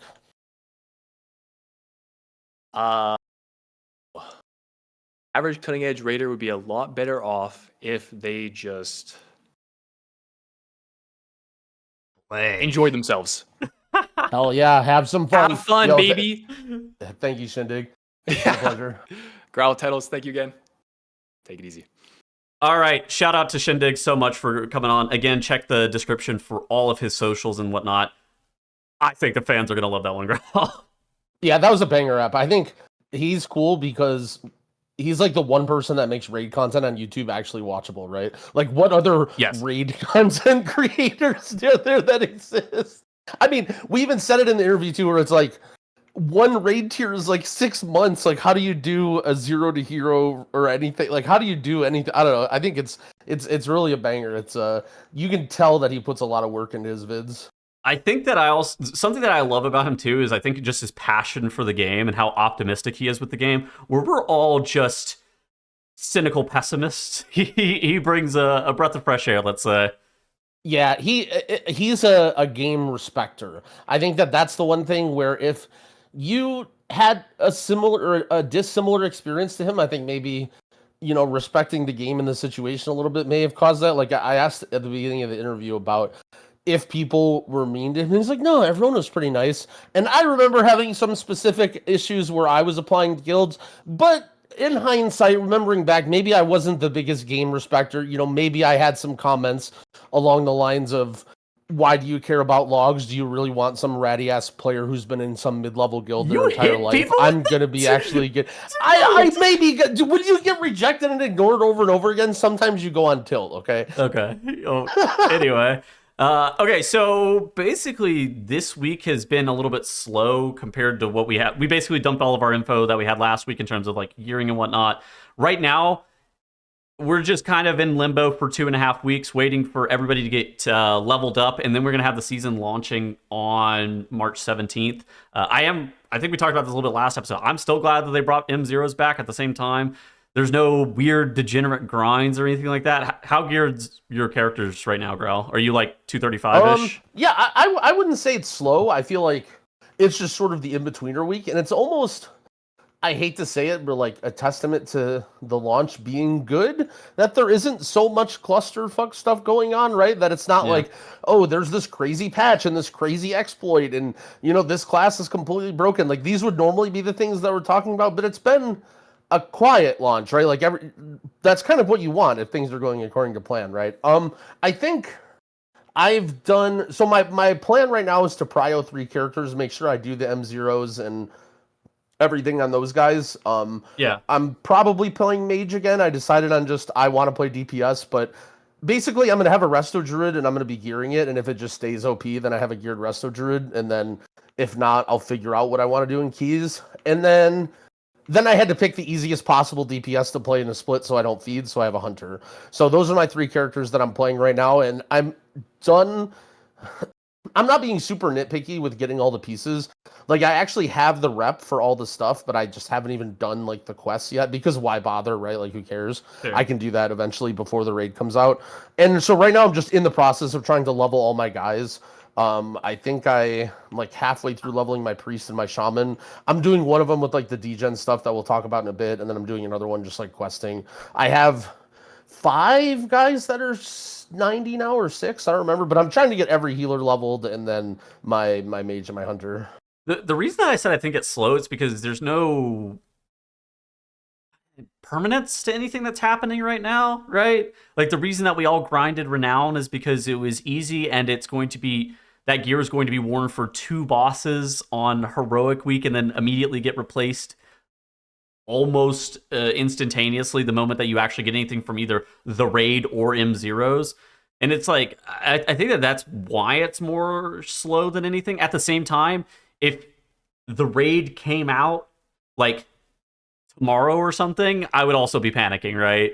So I think that the fact that no, for sure. I'm not caught up on everything I need to do. I think it's just a matter of how much you want to do it, right? Like, there are definitely some people, especially people who haven't played in a long time, who are just going ham, and I'm seeing the people in my chat for sure who are just like, oh man, I did 4 different characters of M0 swoops, and it's only Wednesday, and like blah blah blah, and I'm doing every single world quest and every single rare, and it's shit is so unnecessary. But it's always been unnecessary, right? Like it's all just like, how do you say, like, do what you want to do. Like, I will say though, I think that while the gear is not permanent, I do like the sense of gear progression in the early weeks. You know what I mean? Like, you have your M0s, which are a weekly, like M0s sort of substitute in for raid, right? Where they're like your weekly lockout of the best possible gear. There's some little grinds you can do for renown, but they're not that big. You can, mess with the prey. Like, I feel like the gearing right now feels like, for retail, feels pretty good and pretty natural. And you sort of like take all these things for granted, but it's like nice to be able to do all these different things in the game and be rewarded for it, right? Like, it's the feeling of, hey, look, there's a world quest and there's a trinket and there's an upgrade for this, right? Like, this is going to go away so soon, and I'm literally never going to look at world quests for the rest of the expansion. I'm never going to look at prey for the rest of the expansion, but it's nice to be like, just chasing around a dude and watching something on my other monitor, and then, oh, nice, I got a pair of pants. Like, I like the gearing with lots of different single player stuff to do. I think expansion launch wise, like ranking Shadowlands to now, I would probably put War Within as my least enjoyed expansion launch. Probably Shadowlands at that 3 slot, and then I'd probably put Midnight at 2, and then Dragonflight I think was my favorite since then. Like Dragonflight launch was so much fun.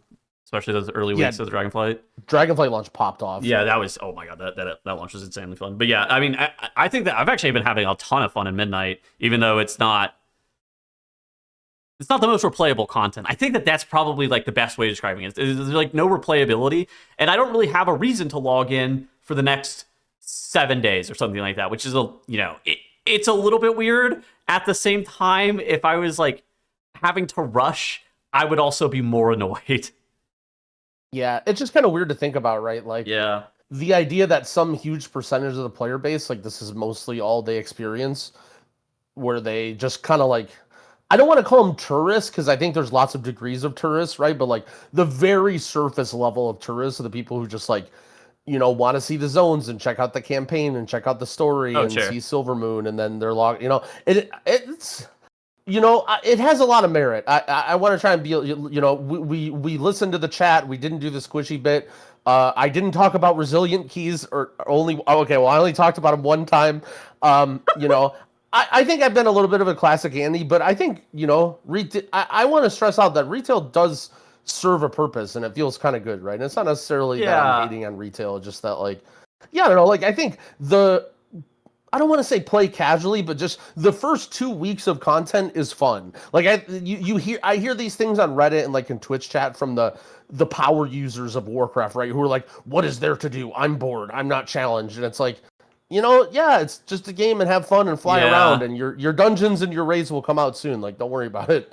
I think it's one of those things that's like, what is season 1 going to feel like 3 months in? Might be worse, but I'm having fun right now. Like if I just look at it, if I took it and looked at it the exact same way that I look at like say Fellowship or TFT, am I having fun right now? If the answer is yes, I'm going to continue to play. I'm having a fun time, right? Like I'm not really, but the World of Warcraft players do this cringe thing where they're like, well, how am I going to feel 6 months from now? And if I worry that my faith will waver, then I should quit the game forever. And it's just like, dude, you are being so annoying. Like if you think that you're just going to have fun right now, just play. And if you think that you're not, like, just don't. Like, what are we doing? That's WoW players. I mean, that is there's WoW players, some level of sure. there's some level of, okay, you play WoW because you care about the permanence, right? Like you're building towards something. Yeah. At the same time, it's retail. Like it's not that same thing. You're not doing this 3-month grind that's going to pay off in 2 years from now. Like, you're playing for the season. I mean, they made WoW seasonal for a reason, so you could actually jump in and out. The key element there is jumping in and out. Okay. Yeah, it's been fun. Yeah, what sort of silly stuff has been going on this week? We got drama this week. Drama? Yeah. So, did you see this thing about the spring blossom tree? I saw Guzu came out with a video. He's like a. You made a video? I don't want to. He's kind of a classic Andy, but he's he's a WoW enjoyer. He plays all forms of WoW, and yeah, essentially there was people are mixed about the monetization of the player housing. There's this big sort of movement idea. Like we all kind of knew it was coming, right? Yeah. Like, okay, player housing, they're using it to sell stuff, but like, man, does the monetization starting to feel overwhelming, where it's like you have the normal stuff and then you have the early access and then you have the buy the WoW tokens for the gold and then you buy the boost for the character because that's what you're supposed to do in retail, and then you buy the player housing, and then it's just like, I'm paying the box price and I pay for a sub. I think that's the key thing that I'm going to hit on in a second. So for those who don't know what happened with the Spring Blossom pack, basically there was this tree, this bonsai looking tree, or like a cherry tree, that was a part of the shop, and Blizzard is now trading currency for Hearthsteel because we need a third currency even. We have gold even. So we need a third currency for some reason. And so this tree, one tree was $7.50 per tree. It eventually ended up getting nerfed to $2.50 per tree. But then Blizzard also went out and released these I think it's like $120 decor pack as well. It was more than the Epic Edition, I'm pretty sure, right? Yeah, $130 maybe decor pack as well. And the reason that they're doing it is fairly simple. It's because the stuff that is coming in this decor pack, especially, dude, even this tree, this shit is really cool. And Blizzard knows that people are going to be yearning for this kind of stuff and just want it super bad, and they know that they can cash in on it. I will say, I am strongly negative towards this shit. Like, here's the deal. And here are my thoughts on the sub price. Is we can either have a store with cool MTX, or we can have a sub price, and Blizzard honestly needs to pick one. Blizzard is doing this thing where they know that they don't have to pick one, and they're just like kind of taking advantage of their player base. But the fact that we have a box price that we have to pay per expansion, all right, you know what? That's reasonable. I think that's like a reasonable monetization model. We're getting brand new content. And then you have it should either be MTX or a sub price. It should vary. I feel very strongly that it should not be both. If anything, for me, I would actually love for the sub price to go and Blizzard to maybe bolster up the MTX store more, because I think that like the $15 a month sub is very prohibitive to actually get into World of Warcraft, especially as a newer player. But regardless, it should be one or the other. And the fact that they're putting cool shit behind the shop, there was also a $90 Brutosaur last expansion. It's just like Blizzard keeps doing this, and they did an early access. Like, what are we paying a $15 a month sub for? And the fact that people have the audacity to be like, well, they haven't raised the sub price. Like, motherfucker, yeah, they better not raise the sub price. Like, that is insane that they even have a subscription for players in general. Like, it is. I couldn't even play the game. I literally could not start playing the game until I turned 18 because my family did not have enough money for me to even be able to pay $15 a month. Like, I just think about all the people who were in a similar position to me whenever they were younger who couldn't play the game. And so because $50 a month is prohibitive. And then it's like, why is there 3 points of monetization in a game? And no other game is like this. That to me is like the part that bothers me the most, is like, you could build the Leaning Tower of Pisa in Fortnite for free, or you could pay $700 a year to play World of Warcraft. It's overwhelming. You know, like, I'm done bitching. bitching. No, we're not. We're going to be talking about this a lot, this expansion. But I think a lot of people have realized the importance of microtransactions in games.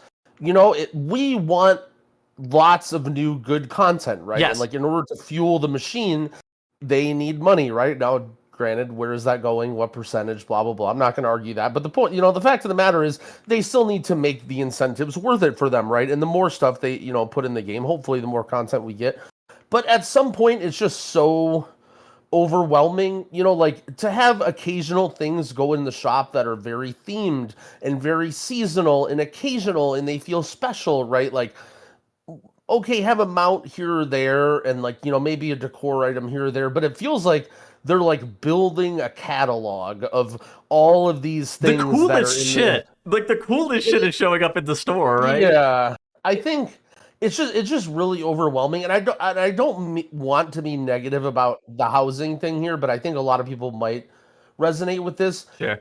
It's even the in-game stuff, it just feels like it's just so much being thrown at you, right? Like, in the pre-patch, when there wasn't really that much housing stuff, and it was like, okay, go do this reputation or do this quest and you earn the housing. That feedback loop kind of felt okay, and there was a lot of people who were like checking stuff off the list, but now it just feels like every quest I do, like, I'm just getting all this housing shit in my inventory, and I do dungeons, and we're rolling on a chair, and it's just like, it just feels a little overwhelming to me, I guess. Like, I don't want to call it housing slop, but I'm really tempted to. I'm just like, I'm going to give them a little bit of space to kind of figure things out, but it almost feels like, when you like load up a mobile game or you see somebody playing a mobile game and like the monetization is just so overwhelming, and at every turn it's like they're trying to get you to give them money. Like, World of Warcraft doesn't need to be that, like, most other video games are not spend that. Tons of money without that. I think that the key element here is like most other video games are not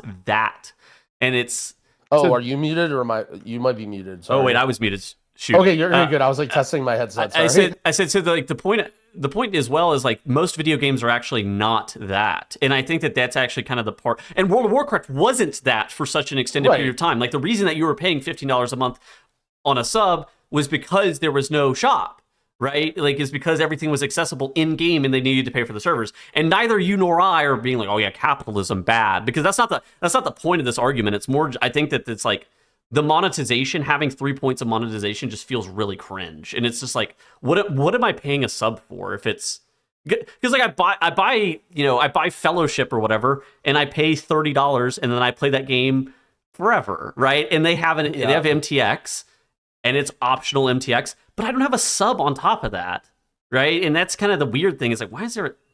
So like, it's like one of those things that like, if the sub exists, then I think that all of the stuff that is available in the shop should have existed in game instead. Like, I think it's like, I don't know. I feel like it's more just like a pick one. It's just like really. I mean, we both also hate the fucking early access stuff too, but yeah, I mean, Fellowship is an important note of caution, though, right? Is I think their biggest weakness was that their microtransaction stuff was not strong enough to the point where I don't think they will be able to put out content at the rate that people will want to play it. So there has to be a middle ground here. Like, there, old farts like me, back in my day, there was no microtransactions. Like, it's very clear that this is the preferred method of monetization for most games, and this gives them the biggest war chest of supplies to create the game. Whether or not they use that and how greedy they are, that's up to the developer. But like, it just feels very. It's just so I think the problem is like, okay, imagine you're Blizzard and there's a bunch of people in a meeting room and it's like some guy pitches, hey, let's remove the sub cost. Yeah. Like they really have to.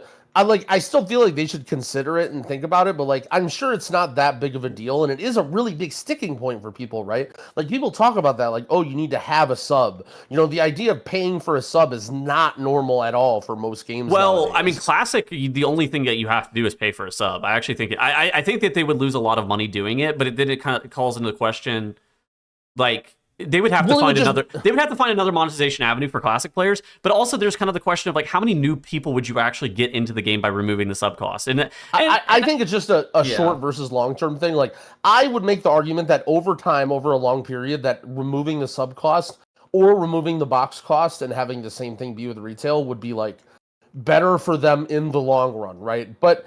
And, they're going to be losing money or missing out on the money for a long time until they see that growth of players over time. And that's something that, I mean, their goal is unironically to increase shareholder value. Like they were a publicly traded company. It's like hard. It's very hard to justify in a meeting of people with any amount of brains to be like, what if this expansion is free? And everyone is like looking at you like, as a player, okay? especially as a long-term player of World of Warcraft, whenever it wasn't like this. It fucking sucks whenever it starts to feel like this, where you're just like... It just feels like at some point they should have transitioned to microtransactions because this is a better system of monetization. Yeah. But instead it got tacked on, and it's been creeping and creeping and creeping, and now it's a full-on microtransaction system that, in my opinion, could stand in like a standalone game. Yeah. But we still have the box costs and the sub costs, and it's like... How much... Like, if you're somebody who... I would assume that there's a lot of people who are like... AOTC to cutting edge raiders who just don't care at all about gold, who buy WoW tokens to pay for consumers. Well, they're making $5 per WoW token, by the way. Like Blizzard makes $5 per WoW token. If you're buying WoW tokens and you're buying a sub and you're buying the base game and you occasionally buy cosmetics or things that you think are cool, like how much money are you spending a year playing WoW? I don't want to think about that. You're spending you're spending hundreds of dollars. I will say it's not. I will say that this conversation, it's not necessarily about my or their ability to be able to pay for those things, right? Like I think that like you budget entertainment costs the way that you budget entertainment costs, right? In a video game is the exact same way. It's more like looking at the field of video games that exist. How would World of Warcraft get bigger? Well, the subscription is certainly not helping the game get bigger, and it's one of those things that it makes it hard for people to jump in and out because of like needing like a sub fee, and then you got to pay a box cost, and it's just like I don't know. Like it's not about like, oh yeah, how much are you paying, because you can budget that into your budget personally. That's more of like a personal question, right? But it's more just like no other video game is like this, and it feels bad as the consumer. Whenever they pull shit like this. But I mean, they got me by the balls, so like, I'm not buying the bonsai tree because I don't care about housing, but I did buy the Brutosaur, so they really got me there. Did you buy the Brutosaur?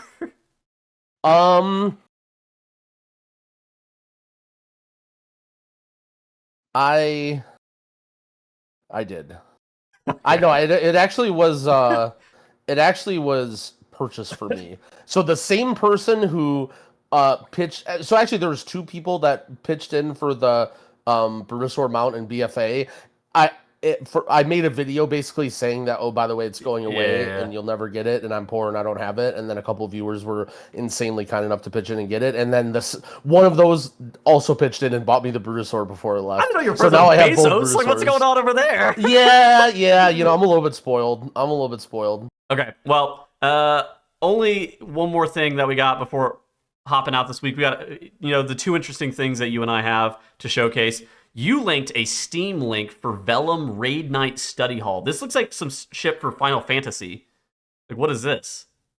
Yeah, so there's a game called Vellum, and I don't know. I just sort of found this out today, but it's basically like a indie game that's got some like raid fights and some other stuff to do. I don't know too much about the game, but there's some people on my friends list that had it, and people seem to like it. They released a free to play version of like.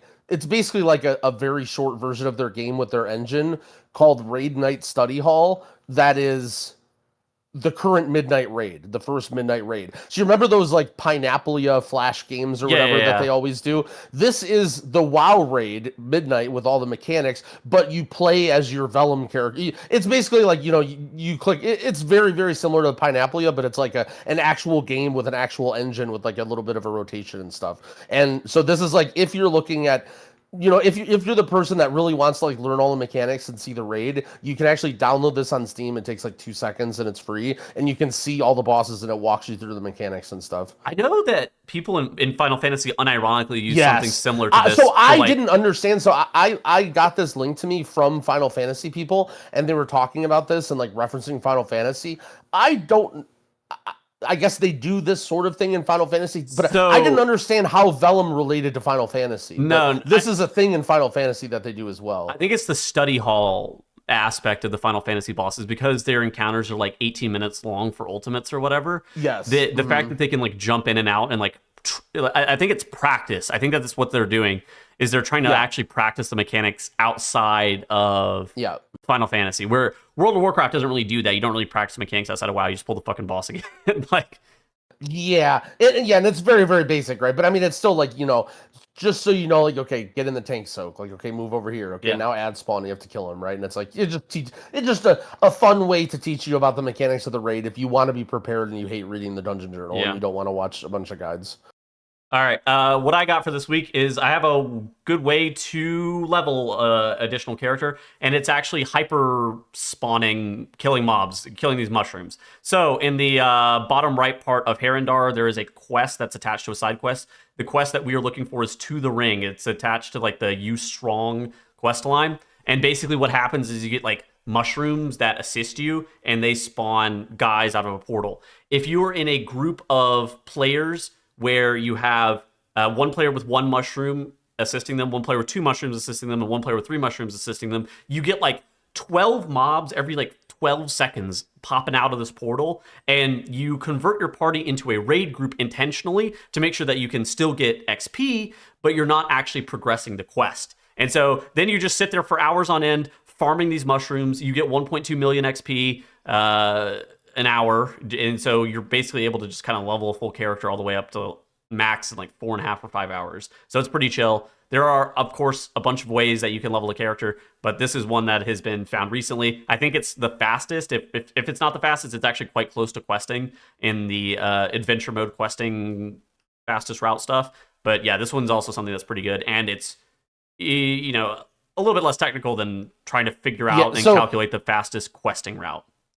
It's really nice because you can just sit in one spot and grind, and it's like basically faster than questing. It's about the same, it has become very, very popular, and a lot of people are doing it. But as you're a resident, very old person that played games in the early 2000s, I can teach you guys how to abuse open world farming.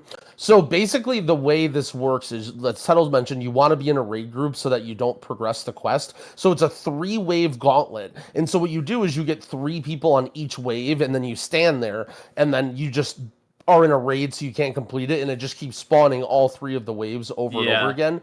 The problem is when you're in a raid group, everyone needs to tag the mobs individually. They do not share tags. And there's a limit to how many people can get tags. And so if you're, for example, it's 5 people. Yeah, so if you're a brewmaster, as you can see in this video, it's great. You just spin, you don't care, you almost always get all the tags. The problem is this is a very, very contested farm, and so a lot of people will show up, and eventually, like, if you play a class like Priest, where the only thing you can do is like spam Holy Nova, and there may even be worse classes than that, it can be very, very hard to get the tags when it's very competitive. However, there's a way that you can chase everyone off your spawn and grief them. So if you don't be in a raid and you go into a party, you are now in shared tags mode. So all 4 of the people share tags, and it counts for all 4 of you instantly. And it changes the way the tags work if you have party tags versus raid tags. So what you do is you go here with 4 people, you make sure you have at least one class that's really, really good at tagging. The obvious one is Brewmaster Monk, because you can just rushing Jadewind and spin. And so you sit there, right? And if you ever get contested, if there's a lot of people so that all 5 of you can't get the tags, you switch to party, and then that way all of you are join tagging all of the mobs over and over again. You're graying out the mobs for everyone else in the zone. Your quest though? Well, so you don't turn in the quest. So the reason you don't want to be in a party is because it advances the waves, but you don't care. You're just sitting there trying to grief the spawn until everybody leaves. So you lose your quest and you steal all the tags by being in a party, and you just sit there until everybody leaves. Then you go back, abandon the quest to make sure you don't turn it in, then re-get the quest on all the waves when everyone's gone, and then you have the layer to yourself. Okay, that checks out. All right, that's it. Growl and I have been here for, I think this might be a 2-hour episode. No wager, I guess. Yep. Thanks, Shindig, so much for coming on. Guys, go check out his content, and we will see you guys next week. Goodbye. Peace.